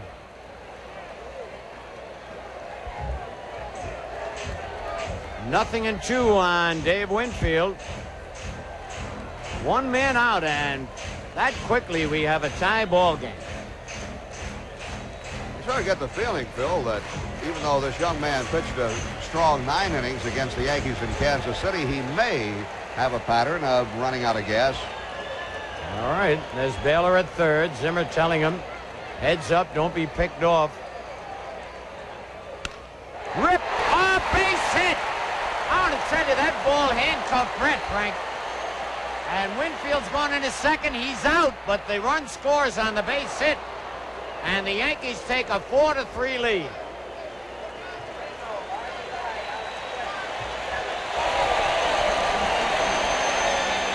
Here it is again. Hard hit ball. Brett was handcuffed by it. And Leon Roberts, as Baylor scores, Roberts will make a strong throw into second base.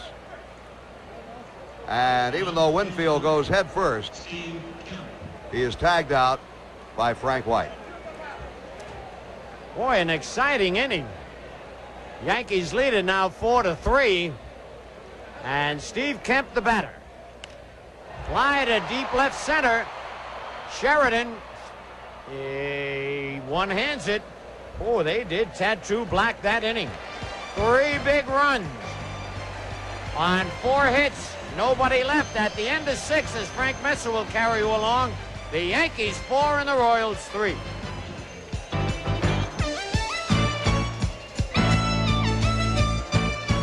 We go to the 7th inning here at Yankee Stadium with the Yankees out in front for the first time in the ball game, 4-3. The Yankees 4 runs, 7 hits. The Royals 3 runs, 10 hits. And it has been an errorless ball game. Well, Yankee fans are really happy, aren't they? Well, Dale Murray has the lead now. Let's see if he can hold it as he continues to work off the set position and nips the outside corner on Brett. He did some job, Frank, when he came in. Dale Murray did when he came in to replace Shane Raleigh back in the 6th inning.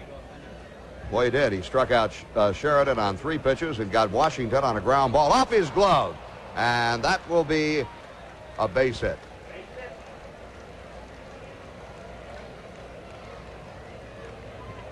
Hit number 11. Here it is again. Well, Dale just did not react to it. And off the tip end of his glove and bounces out to Roy Smalley at shortstop, but no play at first base. Well, just as I mentioned in the bottom half of the 6th, if you're trailing in a ball game, it's always a good sign when that leadoff man gets on. Now the Royals have their leadoff man on, and their guns are up. McRae and Otis to follow. Well, it could be a little different story. Both of those guys are right-handed hitters. And now we got a right-handed pitcher out there in Dale Murray. Inside. Dale might have found out what his problem was, pitching from the stretch. Well, he told me, Bobby, that he found out he could not pitch both ways. He could pitch winding up or he could pitch off the stretch, but he couldn't pitch from both positions. And they settled with his work in the bullpen with Jeff Torborg and Dob Scala. And we got to give Scala some credit out there for going out and working with these pitchers. They found out that his mechanics came back to him just working off the set position. Well, whatever it is, let's hope he keeps it up. Boy, I'll tell you. Took him half a season to find out what it was, but if he can pitch the second half of the year, as we know he has pitched in the past. Going to be a big, big plus. There's the ground ball. See if they can. Nope. Yeah, they do get two. I don't know. McRae didn't seem to get down the line too well. Smalley had trouble getting the ball out of his glove. McRae was not running well at all. I don't know if he's got a bad leg or what. Smalley kind of hesitates a little bit as he flips the ball on over to Campaneris at second base. And he completes the double play easily, and McRae really wasn't running that well, Frank. When Smalley had trouble getting the ball out, I had no idea that they would get the double play. Yeah, and then I looked down and see McRae is not anywhere near first base. And Brett had made a big hard slide into second base too. So maybe McRae does have a slightly pulled muscle or something. And now Otis fouls one away off the right side. Either that or he was mad for hitting the ball on the ground, the shortstop. And only McRae would know. Only McRae would know. Otis is 1 for 3 in this game. Great play by Balboni, retired him in the second. No balls and 2 strikes. The Yankees are leading 4-3.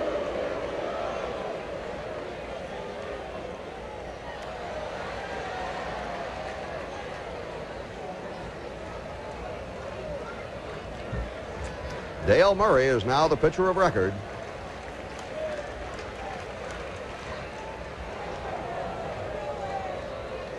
Murray will throw that good sinker. He'll throw a fork ball. That was a fork ball right there, and it was an excellent fork ball. It's thing broke about looked like 10 feet. I know that's exaggerating a little bit, but that's the way it looked. Foul back. Fork ball will come, I guess, at about the same speed each time, won't it, Bobby, or can he change speeds on it? I think Dale Murray throws his fork ball the same speed.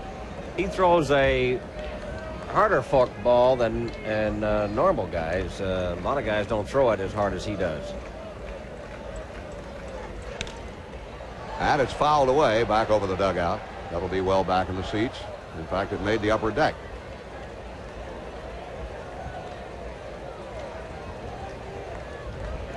Who was the first pitcher of note to have the fork ball? Delroy Face throw a fork ball? Yes. That's right. That's right. He may not have been the first one of note, really, but that's where I first started hearing about it, when Face compiled that great relief record. Struck him out. So Murray does the job here in the 7th, and in the middle of the 7th inning, the score: the Yankees 4 and the Royals 3.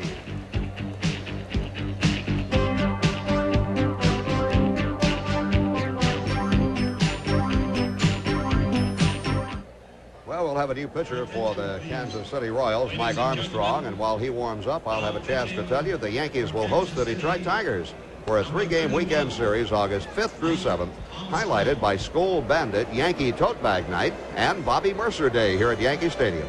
All fans attending the game on Saturday night, August 6th, will receive a Yankee Tote Bag, compliments of Skull Bandit. And on Sunday afternoon, August 7th, one of the most beloved Yankees of all time, Bobby Mercer, will be honored here at the stadium on Bobby Mercer Day.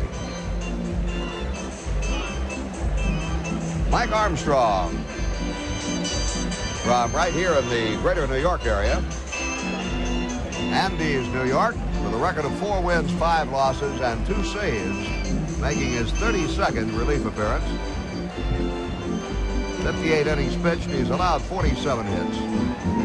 Walked 25, struck out 27, which is not a good walk-strikeout ratio for any pitcher. No, it is not, Frank, and I'm not sure that Dick Hauser might be just 1 or 2 batters short on Mike Armstrong. Had a couple of right-handed hitters in the last inning when the Yankees took the lead, and they chose to leave Bud Black out there, the left-handed pitcher, to take care of those right-handed hitters. And now Mike Armstrong comes in.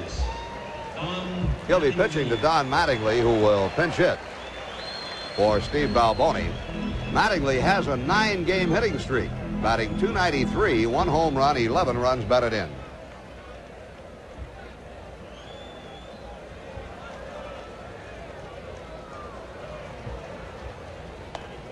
Ball one. You know, you talk about Mattingly's 9-game hitting streak and the way he sprays the ball around. He's a good hitter. Billy Martin's going to have some decisions to make when he gets Griffey and Randolph back off the disabled list. I'm glad I don't have to make those decisions. 2 balls and no strikes. Well, you know, speaking of Mattingly's hitting streak, he's a contact hitter. He does not strike out much. He sprays the ball around and makes a lot of contact.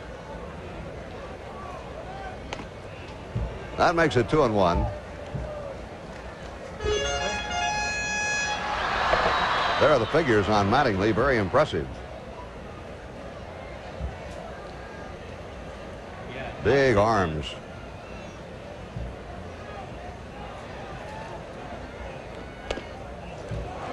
Ball 3.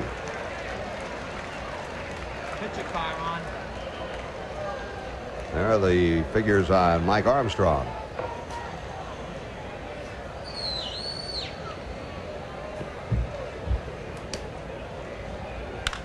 And to left field, but right at the left fielder, Leon Roberts. And there's 1 out.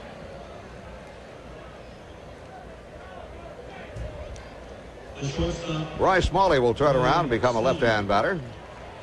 He went 1 for 2 against Bud Black.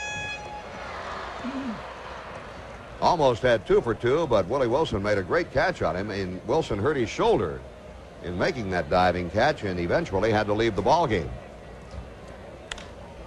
Fly ball out into straightaway center field. Center fielder Sheridan hardly has to move for it. And there are 2 out. Bud Black went 6 innings, gave up 4 runs, all earned, 7 hits. He did not walk anybody, and he struck out 2. And Rick Cerrone batting in the number 9 spot. He's flied to center and robbed of a base hit on a great play by George Brett at third.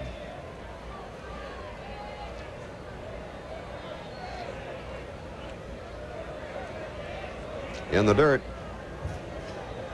The pitching line on Bud Black, 6 innings. In addition to the 3 men the Yankees have on the disabled list, they have other nagging injuries that have not disabled the players. Weiniger and Gamble, both with groin injuries. Andre Robertson with a bruised hand. Reds lead the Mets 4-2 in the 8th inning. There we see Bob Shirley, the left-hander, and Jay Howe, the right-hander, warming up for the Yankees now. And Cerrone takes a low breaking ball, 2-1. Montreal has defeated Houston 7-3. Pittsburgh beat the Giants 3-1 in the first game of a doubleheader. No report on the second game. Cardinals lead the Dodgers 3-0, and they're in the 8th inning now. And it's the Cubs 4, the Padres 2 in the 7th. 3-1 on Cerrone. Been kind of gloomy all day. The sun looks like it wants to peek out from under the clouds there. Trying to burn its way through. You're right, Yeah. Bob. Cerrone draws a walk. Well, the Yankees have a runner with 2 outs, and that is the first walk issued to a Yankee batter this afternoon.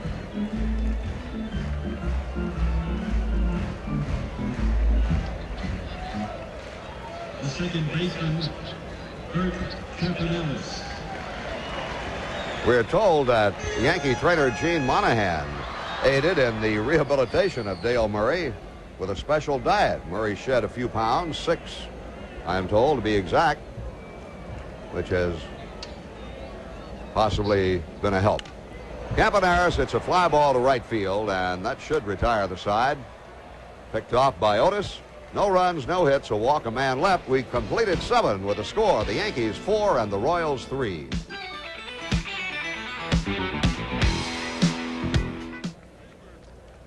We'll take a quick look at the Texas series for the Yankees. The pitcher tomorrow night will be Dave Righetti against Mike Smithson. Tuesday night, Ray Fontenot against Frank Tanana. And Wednesday night, Matt Keogh against Charlie Huff. We will televise the ball game Tuesday night here on the Yankee Television Network. Don Mattingly is in the ball game at first base.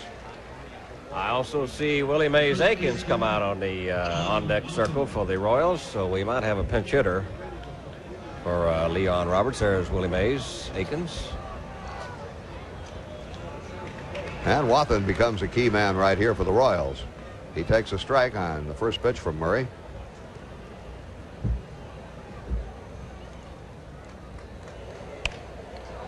Both times Wathan has been on base this afternoon, he has scored.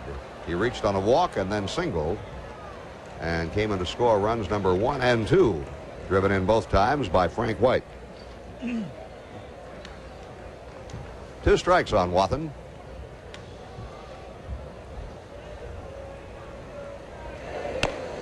There was the forkball, it looked like to me, although I'm a long way away from it. Looked more like a fastball.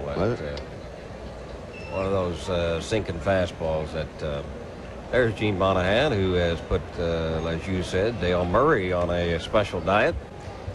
And if I keep ballooning up, I'm going to have to go down and have Monahan put me on a diet. I should have gone to him about 15 years ago.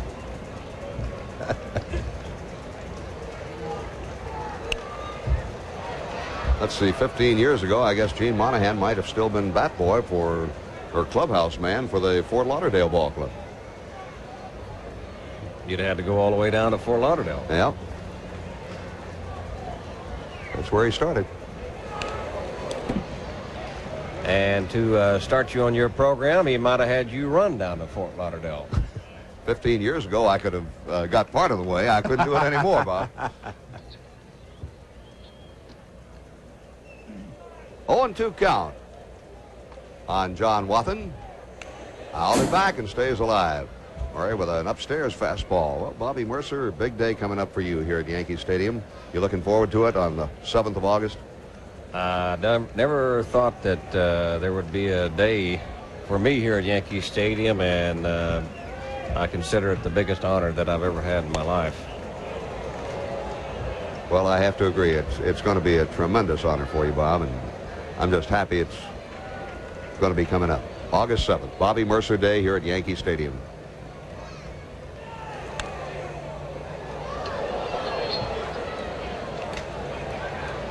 I'll tell you, I've seen your fans, Bobby, when you come to bat over the last couple of years, give you that standing ovation, whether you got a hit or not, and I know they're all going to be out here on August 7th. Going to have a few Oklahomies here, too. All right. Uh-oh, nope, Campaneris is right there. 1 out. Going to have Oklahomans speaking Oklahomies. Right, yeah. There's Willie Mays Aikens, so he's going to come into the game and take the place of Leon Roberts. Ladies and gentlemen, batting for Roberts, number 24. Not in the field, but at the plate. Yep. No, he won't take his place out in the outfield.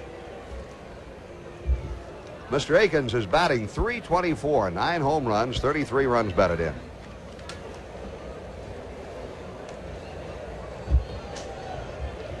He is 2 for 10 in this series.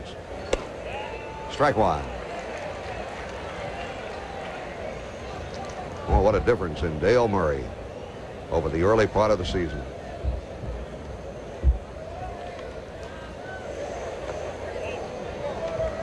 Ball and a strike. It couldn't have happened better for the Yankees. The Yankees have got 3 key guys hitting the ball now: Winfield, Baylor, and Kemp. And now it looks like they've got Dale Murray straightened out. And for the stretch run, that's got to be a big plus for the Yankees. In the air to left field. Kemp is after it. Up, he's fooled, but he catches up to it. I don't know whether Kemp lost that ball for just a second or not, or whether he's just fooled by it, but he put on that late burst of speed and caught up with it. Well, I think he lost the ball in the sun. The sun is trying to peek through the clouds now, and left field is the sun field here at Yankee Stadium during the daytime.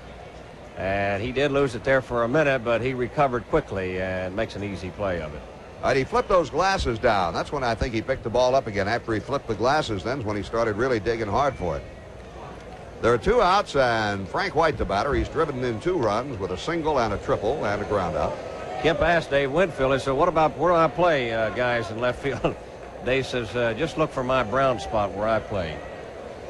There's a big brown spot in left field where Dave Winfield stands and most of the left fielders.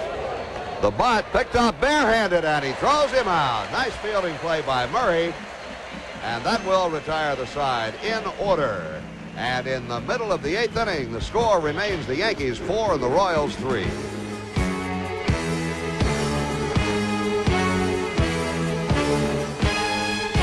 First base. All right, Frank, we've got some changes. Willie Mays Aikens, who went in to hit for Leon Roberts, goes into first base, and John Wathan, who was playing first base, moves out to left field in place of Leon Roberts. All right, Bobby, and we'll go to the bottom half of the 8th inning with Nettles, Piniella, and Baylor scheduled up against right-hander Mike Armstrong. Greg is 0 for 3, popped up, bounced to the pitcher, and struck out. Was Willie Mays Aikens named after Willie Mays?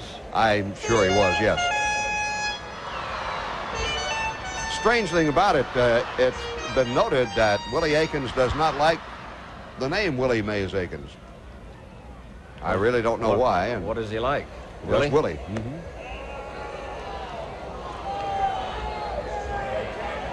Well, if I can think of it, I won't call him Willie Mays Aikens anymore. I'll try to call him Willie. We take a look at the pitcher Armstrong.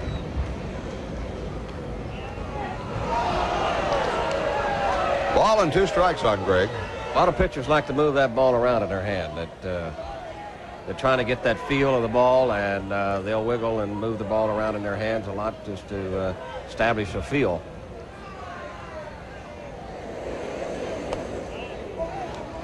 That's 2-2. The way that Armstrong delivers a ball to the plate, he could be pretty tough on right-handers. He's kind of a sidearm sling type pitcher. And he works the count full. He throws both the breaking pitch and his fastball from basically the same position, 3/4 or sidearm. That means a left-hand hitter would get a better look at it. Right. Walked in.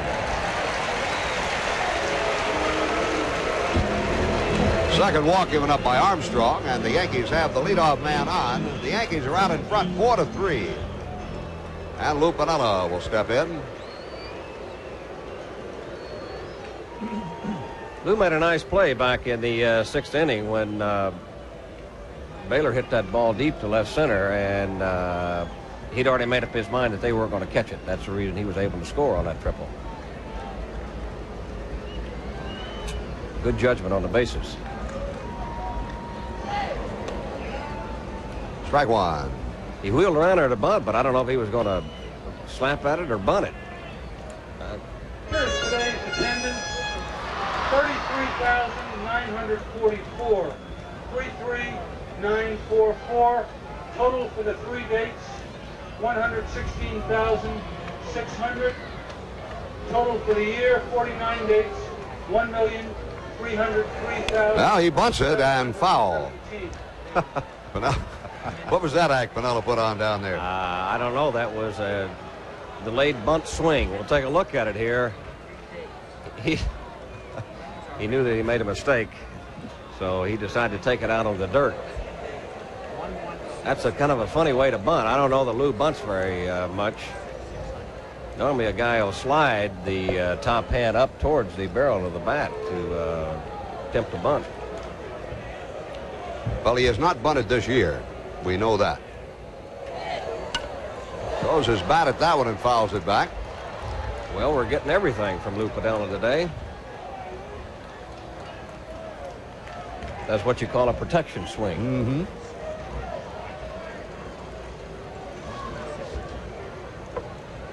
Might ask you which stance Piniella is using now, Bobby. What number stance is this one? Let me just take one quick look here.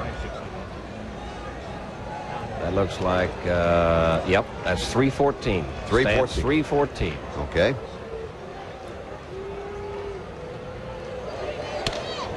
In the air to center field. That will not advance the runner. Nettles does go back and tag. He'll force a throw from the center fielder Sheridan. But the throw is true to second baseman Frank White, and Nettles stays at first, 1 out. I'm sure that, Frank, that Lou Piniella will shelve stance 314 for a week or so. There's our attendance this afternoon, 33,944. So the 3 openings against Kansas City have drawn 115,600.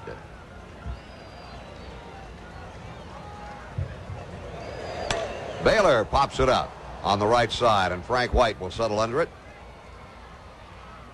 2 down. I'm sure if the weather had not been threatening all morning, and we had some heavy rain all around the area earlier today, that this crowd would have been the 3rd consecutive 40,000 plus crowd for this series. Here's Dave Winfield. Minnesota is now defeated. Who are they playing? They changed it. Excuse me, Cleveland, 7-5. I was looking up there and I looked away and had changed the board on me. And Cincinnati beat the Mets 4-2. We told you earlier Montreal tripped Houston up 7-3. Cardinals beat the Dodgers 3-zip. Winfield up. Had an average attendance of 38,533 per game for this 3-date 4-game series. Not too shabby. Now somebody can tell me how far Winfield hit that home run into the monuments out there his first time up. Got to be 450 or 460. Yeah, at least. Scooter said he thought about 470 to 75. Broke his bat. He's going to get a base hit. Splintered the bat, and Nettles is going to go to third. Winfield goes halfway to second and retreats as the throw comes in.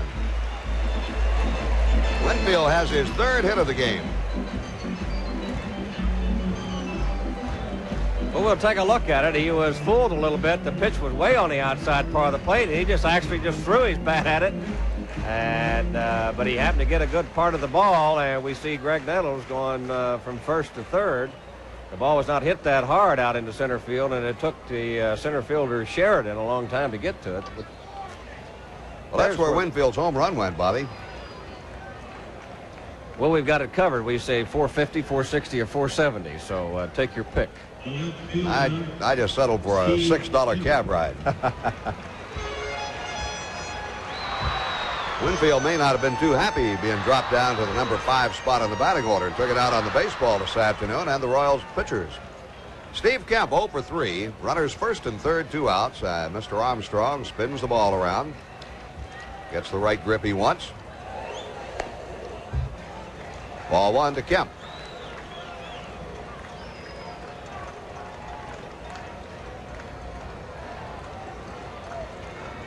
Kemp went 4 for 4 in one game of this series. Don Hood is up for Kansas City. Don Hood is now up in the Kansas City Royal bullpen.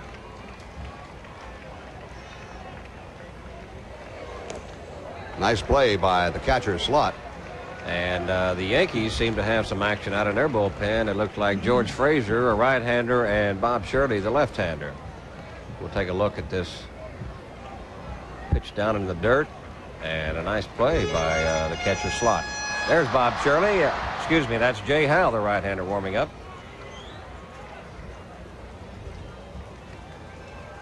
2 ball, no strike count on Kemp. He had those 4 hits last night. 4 for 4 night for Steve. Hopped it up on the left side, and third baseman Brett hardly had to take a step. That will retire the side. The Yankees get no runs, have 1 hit. They leave 2 on, and at the end of 8, it's the Yankees 4, the Royals 3. All right, Frank, we've got some changes in the Yankee outfield. Steve Kemp moves from left field to right field. Jerry Mumphrey now goes in to play center field for the Yankees. And Dave Winfield moves from center field back in his old position, left field. So he'll pick up the brown spot out there now. He knows exactly where it is, and as I look at him, he's playing right on it. Yes, he is.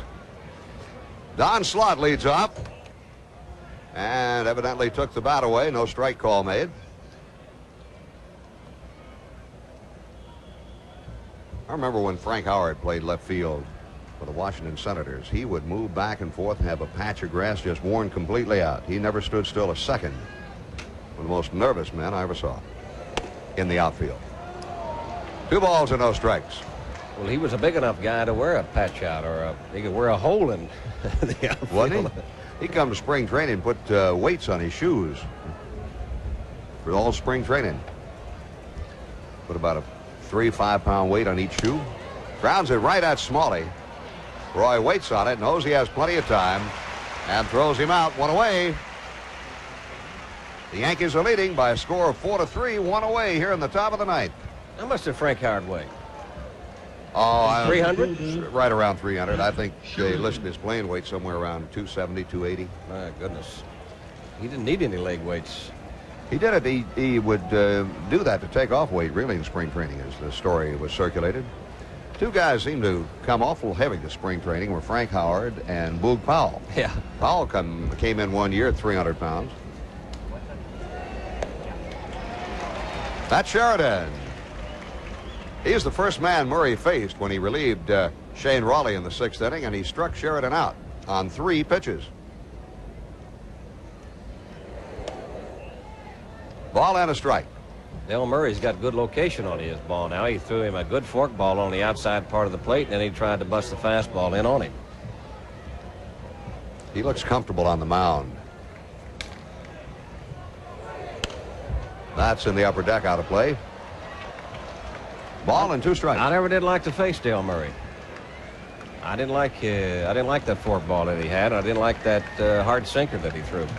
What pitch was it you hit for the home run that broke his consecutive? Fastball. Fastball? Yep.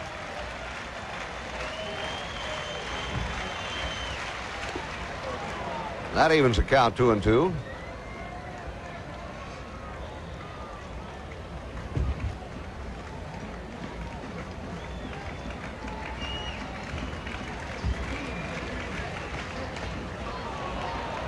Three and 2. 247 and a 3rd innings without allowing a home run until he threw a fastball to you, huh? That's a lot of innings pitched. And, oh, Mattingly, how about that play? I never thought he'd get that one. Well, look at the high fives in the stands over that one. Well, this is a line drive right at Mattingly, and he times this ball perfectly and makes a tremendous leap in the air. And that saves a double for the Yankees. Great play by Don Mattingly. He's a good defensive first baseman. He came to play, didn't he? All right, there are 2 down. Oh, what a play by Mattingly. I don't think Mattingly likes Columbus that well. He probably likes the town, but he knows that there's only one place to play, and that's in the big leagues. That's right. Well, he's got that 100% right. UL Washington tries to bunt himself on and fouls it off. UL is 0 for 4 and 1 for 17 in the series. You know, George Brett was 0 for 10 before he got his single up back in the 1st inning. Yeah. 0 for 10 is like a major slump to a guy like George Brett. That's right. Billy Martin just moving Kemp back a little bit in right field. So it appeared. Kemp took a couple of steps. Well, the thing you want to do here, Frank, is not let anybody. We just take a look at Billy Martin there, and they don't want to give anybody an extra base hit if they can afford not to.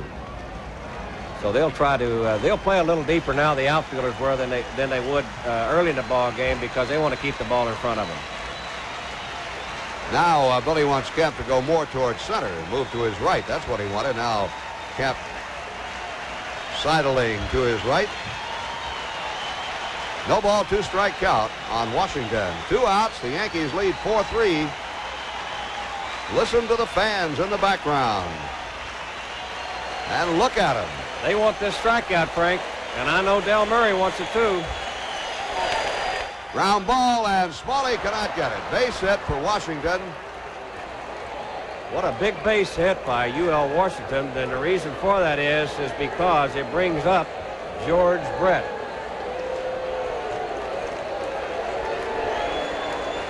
Well, Billy Martin is on his way out to the mound.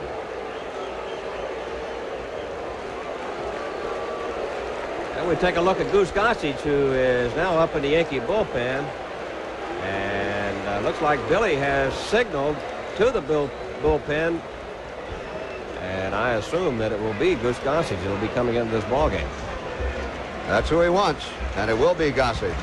So Dale Murray will leave, and Gossage will come in. So Murray, who relieved in the 6th inning, has just given up only the 2nd hit. But that ball by Sheridan was hit hard, the one that Mattingly made the great play on, and Billy may feel that Murray has run out of gas here. I don't know. Anyway, he wants Gossage to pitch to Brett with a tying run at first base and 2 outs. This is going to be a challenge. Gossage and Brett. They've had it before. Yep, and Gossage has won some and Brett has won some. It's probably even up. Well, while we wait for the Goose to come in, I'll remind you that the Yankees will host the Detroit Tigers for a big 3-game weekend series, August 5th through 7th, highlighted by Skol Bandit Yankee Tote Bag Night and Bobby Mercer Day here at Yankee Stadium. All fans attending the game on Saturday night, August 6th, will receive a Yankee tote bag, compliments of Skol Bandit. And on Sunday afternoon, August 7th, one of the most beloved Yankees of all time, Bobby Mercer, will be honored here at Yankee Stadium when it will be Bobby Mercer Day. So don't miss these 2 special days. Something that I'm glad to see, Frank. The fans gave Dale Murray a big hand here. He's pitched well for the Yankees the last 4 or 5 outings that he's had, and as everybody knows, that he struggled throughout the first part of the season. And the fans coming to their feet, letting Dale Murray know that they appreciate the job that he's done. You know, Bobby Mercer, as a player, you know it. As a broadcaster, I know it. Yankee fans are among the most knowledgeable in the world. And true, when you don't perform well, they will get down on you. But they're not front runners. When you perform well, they're with you. I think they can appreciate an injury. They can appreciate a player going out there when he's hurt and giving every effort he has got in him. And I think it's fans here in New York City are just really great fans. They're the greatest fans in all of baseball and all of sports, probably. Like you said, they're very knowledgeable and probably the most knowledgeable sports fans around anywhere in the country. When you do bad, they let you know. When you do good, they certainly let you know, too. That's right. They do. And for the most part, they are very, very fair. All right, here's the challenge. Brett with the bat and Gossage with the ball. Brett is 2 for 4 in this game. The tying run is at first base and 2 out. Deep left field, but slicing foul. And both Gossage and I can heave a sigh of relief.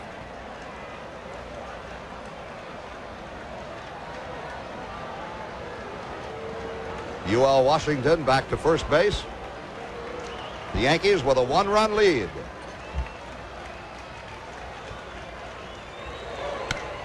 Uh-oh. Uh-oh. That's gone. And now the Royals have the 1-run lead.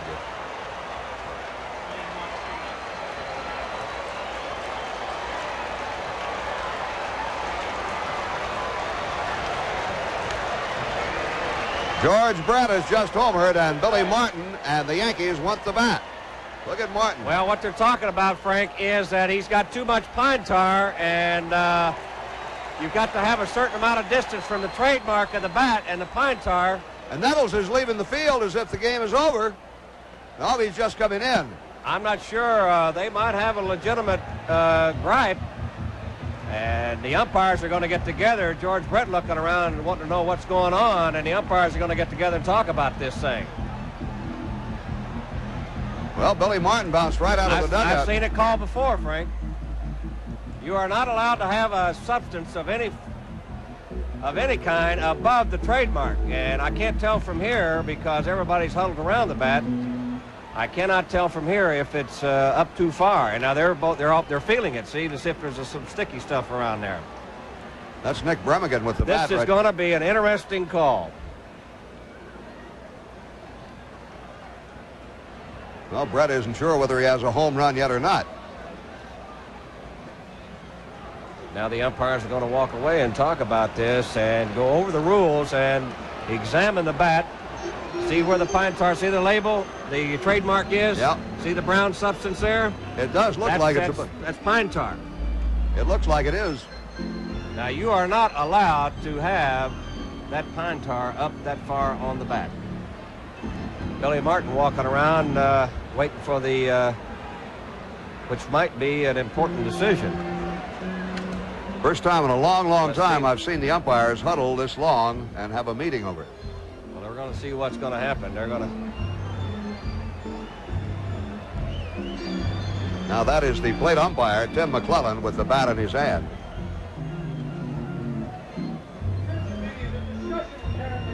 Now they're going to measure it across home plate. Well, I've never seen this. I never have either. I don't know what they're measuring. They might be going to call George Brett out. Well, the Yankees win. He's out. Yes, sir. Brett is out. Look at this. Brett is out. And he's steaming mad. He is out and having to be forcibly restrained from hitting plate umpire Tim McClellan. And the Yankees have won the ball game 4-3. Brett is called out for using an illegal bat or with the illegal substance on the bat. Like I said, I have seen this before, Frank, and Gaylord Perry just took the bat away from home plate umpire Jim McClellan. He's going to take the bat. They're going to take it so they cannot take it into the American League office or wherever they take it to be examined. Well, a Yankees security person and one of the umpires quickly are chasing whoever has the bat. Jose Martinez is holding Brett. Bobby, I've never seen this in my life. Well, I've seen players called out for using an illegal bat, but never so an important hit by a home run and then been called out to put the Royals ahead.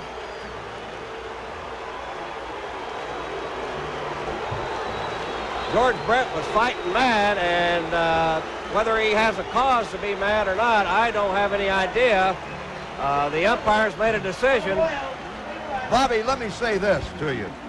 The fact that they tried to take the bat away and secrete the bat lends credence to the umpire's call, in my estimation. It could be, because what will happen, Frank, is that the umpires will take that bat and examine it, and we still see Dick Hauser and George Brett. They're still arguing the call now with Rocky Colavito has moved in there. I have to feel the fact that they would not allow the bat to be claimed by the umpires would certainly lend credence to the decision to call Brett out. I would have to agree with you, Frank, because they took a long time to make this decision. They talked it over 2 or 3 times. We take a look at home plate umpire Jim McClellan, who made the call, and he might be waiting there for that bat to be retrieved. I'm sure with a controversial call like this that they will try to take this bat and have the American League office or whoever might be concerned. They probably want that bat examined. What a call. Like you said, I have never seen a call made like that for it to be such an important call and deciding a ball game. I never have either. I have seen, well, I saw Greg Nettles lose a base hit when his bat split and they discovered cork in the bat. I broadcast that game. I think that is the only other time I have seen an illegal bat discovered during the course of the game. Well, I've also seen bats that have nails that have been put in it to hold it as they can keep it from chipping. But for a foreign substance to be on a bat, which they concluded, I guess, that the pine tar was too far up on the bat and not allowed to be around and that close to the trademark. And the fact they laid the bat across home plate is just like using a yardstick or a tape measure. They know exactly how wide. What I think happened there was, Frank, is that they were trying to decide if the contact of the ball made any contact with the pine tar being that far up on the bat. In other words, judging George's Brett's stance to where he would have made contact with the ball. So I'll be darned. I have never in my life seen anything like this. I've said it, Bobby, so many, many times. You never go to a ball game that you don't see something you've never seen before. Not as dramatic as this, granted, but I have never seen it before. We'll be back, but, well, for the benefit of our network, the final score, the Yankees 4, the Royals 3, we'll be back.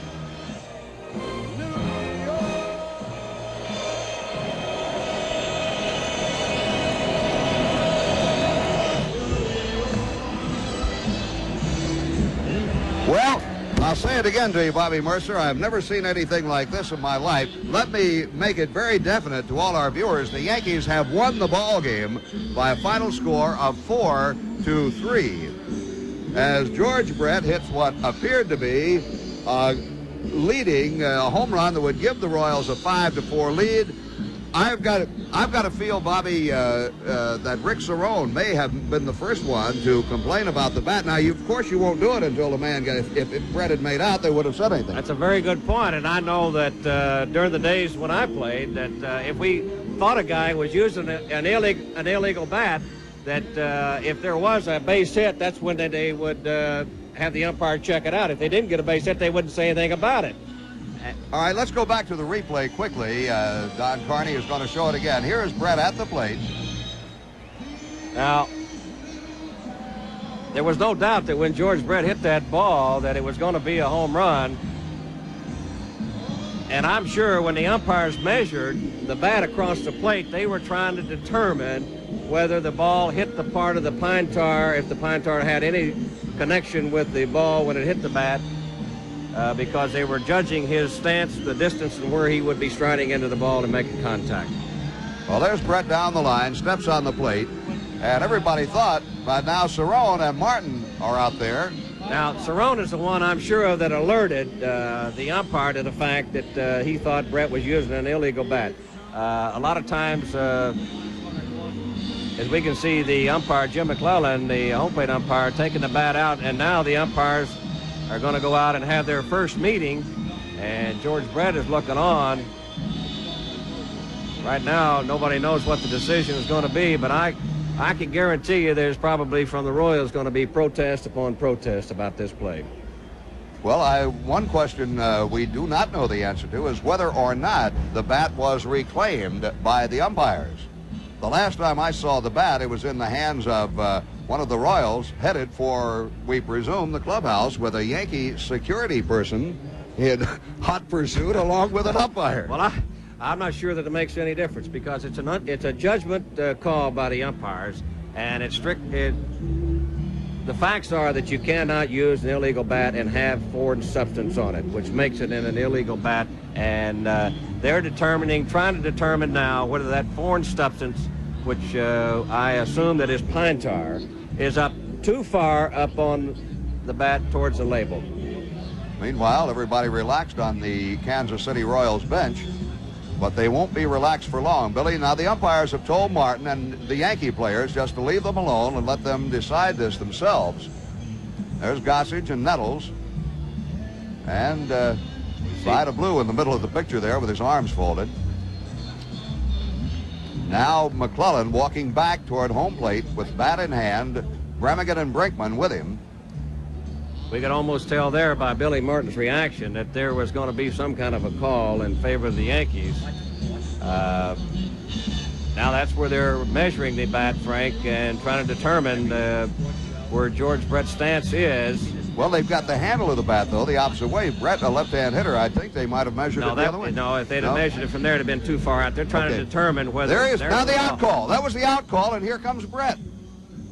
Now, the only thing about it is, and, you know, George is not too happy, and I can see why he wouldn't be too happy as he's restrained by the other umpires, that I don't know if he made contact with any of the other umpires there, so we'll have to wait and see what that decision is going to be, too. All right. Again, we'll tell everybody, and we'll be back with more on this ball game. The final score, Yankees 4 and Royals 3.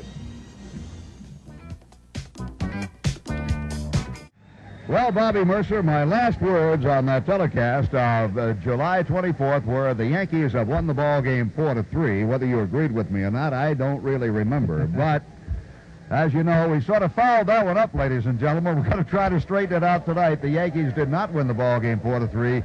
League President Lee McPhail ruled it was a legal home run by George Brett, and that's why we're here at Yankee Stadium tonight to pick up this game in the top half of the ninth inning with 2 outs, and the Royals now leading 5-4. You know, it was earlier today we weren't going to play this ball game, and then all of a sudden, after another ruling by a higher judge, I guess brought on by the American League office, they decided that, well, his say was the number one say, so here we are today to finish this ball game. And we have a new theme song here at Yankee Stadium. Eddie Layton quickly learned how to play in the Blue Ridge Mountains of Virginia on the trail of the Lonesome Pine.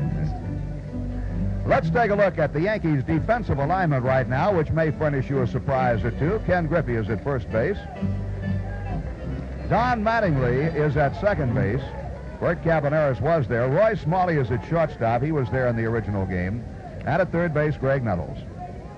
Dave Winfield is in left field. Now watch this next shot. Ron Guidry is in center field. That's Guidry playing center. And the right fielder is Steve Kemp. The catcher has to be Butch Weiniger because Rick Cerrone has an eye infection. Cerrone was in the July 24th game but unable to play tonight. And on the mound for the Yankees, right-hander George Frazier, and he'll be pitching to Hal McRae, who was on deck when Brett hit the 2-run homer. Well, that's quite a lineup, Frank. I guess for 1 out, who knows? This might be something new. This might be the turnaround. This is the second time in his career Ron Guidry has played center field, his career in the Major League. Yeah, you remember who he took out of center field the last time? Oh, wait a minute. And a field play to first base. Well, and disallowed, and here comes Martin. Well, we must tell the fans that these are not the same umpiring crew that was here before. Tonight's umpiring crew is Dave Phillips, George Maloney, Rick Reed, and Tim Welke, who were the umpires of the last night's game and the series before. They're going to appeal to second base now. Smalley steps on second, and again, now Billy Martin's coming out of the dugout. All right, now Billy can come out and say, wait a minute, fellas, how do you know that Brett touched second base because you were not here? That's right. They cannot officially, I don't think they can officially give him a ruling because they were not here, so they didn't see it. Now, the last umpires that were here before this, before the original game was Tim McClellan. He was behind the plate, Drew Coble, Nick Brimmigan, and Joe Brinkman. And those 4 gentlemen are not here tonight. This is a new umpiring crew. So Billy Martin is out there, I assume, making a protest, saying, look, we saying that Brett missed the bases. I have an idea that Dave Phillips right there, Bobby, may have a sworn affidavit from one of the umpires of the other crew. Of course, the umpires and the league office, if we knew this was going to happen, I'm sure they knew it was going to happen. So we add just a little more drama to the infamous Pine Tar game. We might not be through yet. We might have a couple more. Well, a handful of people here at Yankee Stadium. Of course, the judge did not rule until about 4:15 this afternoon, the final ruling that the game would be played. Well, I would assume and it's being played under protest. Right. We just got the sign. There it is, the peace sign from the plate umpire, in this case George Maloney, that Billy Martin has protested this ball game. Undoubtedly, that was not a sworn affidavit by the other umpire. Your attention, please, ladies and gentlemen. The Yankees. Well, I don't think any of us are surprised that Billy did that or the Yankees did that. No. He would have a right to do that because this is a different umpiring crew. And there's the crowd here tonight, all 34 of them. And Billy Martin just returned back to the dugout after making that protest. So maybe sometime we will get this first pitch underway. When do you guess we'll get this game finished? Finally out of the books. We might as well tell everybody they had the tarp on right about 10 minutes before this game started. There was a thunder shower in the area. And a strike is called on Hal McRae as we do start playing. The first pitch of this game was thrown at 6 minutes past 2 o'clock on Sunday, July 24th. Go down in the books as the longest game in history, Bob. No, not really. There have been suspended games picked up after a greater length of time.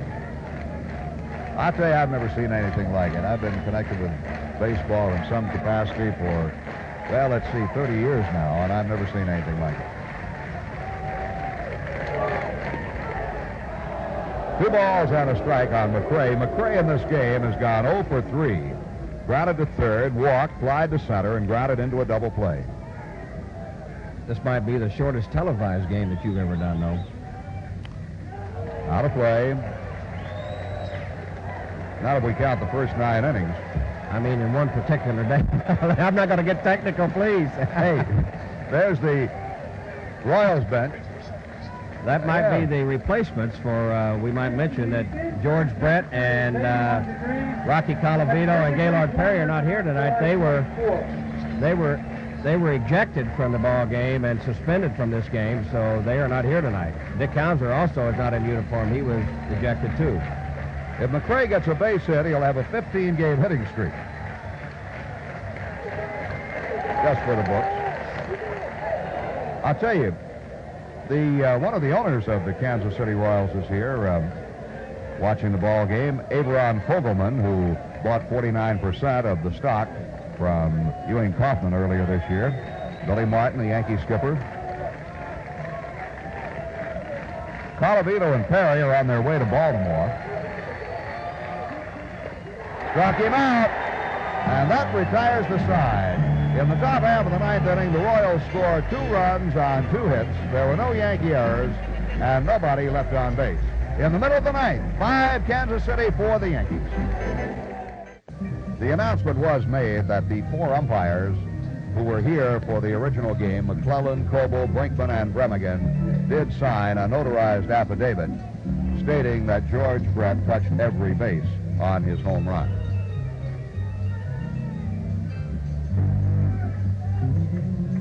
Well, I guess we've covered all the legal ramifications of this ball game. Well, you reckon we have or not? I don't know. If we don't, we'll find out later. All right, here's the catcher. He is Don Slott. And the pitcher is supposed to be Mike Armstrong, but that is Quisenberry. Yeah. They had announced that Armstrong would start, but Quisenberry is on the mound. There's a lot of drama around the first Yankee hitter.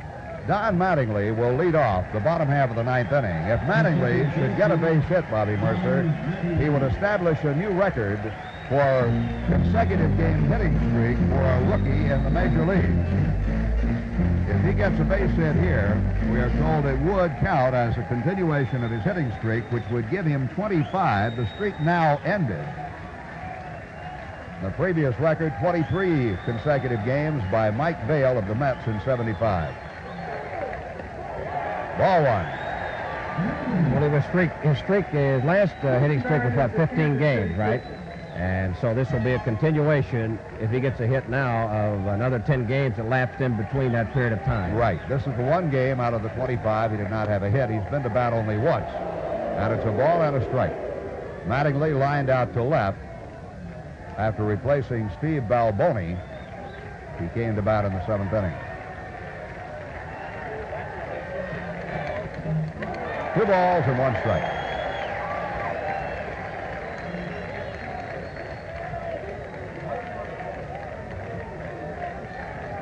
Well, I'm sure both teams feel, well, if we got to be here, we might as well go ahead and win it. And a fly ball, and that will end the streak. Sheridan is there for the catch, and Mattingly's hitting streak, unless the Yankees tie it up and he should come to bat again, his hitting streak is ended. 1 out in the bottom half of the 9th. And now Roy Smalley. Oscar Gamble has moved out on deck. Gamble will bat for Guidry. Smalley has played the entire game, or did on the 24th, all the way at shortstop. Flied to center, single to center, and fly to center again.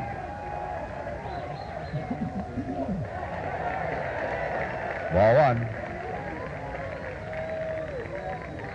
I suppose you could have done one of 2 things. If the first 2 guys got on, you might have could have let Guidry bunt the guys over. Could have. Quisenberry at this moment, that is including the game since July 24th through night before last when he last pitched. Quisenberry has won 5, lost 1, and saved 32 games. This is his 51st appearance. 106 innings, 98 hits, 10 walks, 38 strikeouts. 2 balls and a strike, the count to Roy Smalley.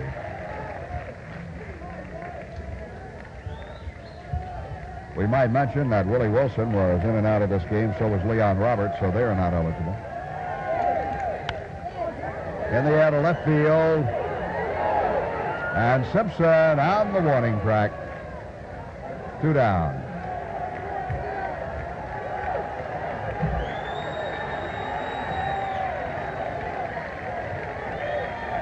Two outs in the bottom half of the ninth. The Royals are leading by a score of 5-4.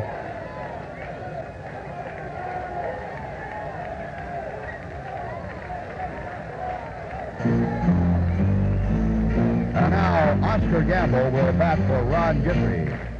Oscar's hitting 286. Well, after all this time and after all the media attention and everything that's gone on in the courts, it comes down to one man, Oscar Gamble. The Yankees now have 2 outs. Ball 1. All the drama was built up to this particular point right now. Yep. Boils down to Gamble and Quisenberry. Gamble has hit 7 home runs this year, 22 RBIs.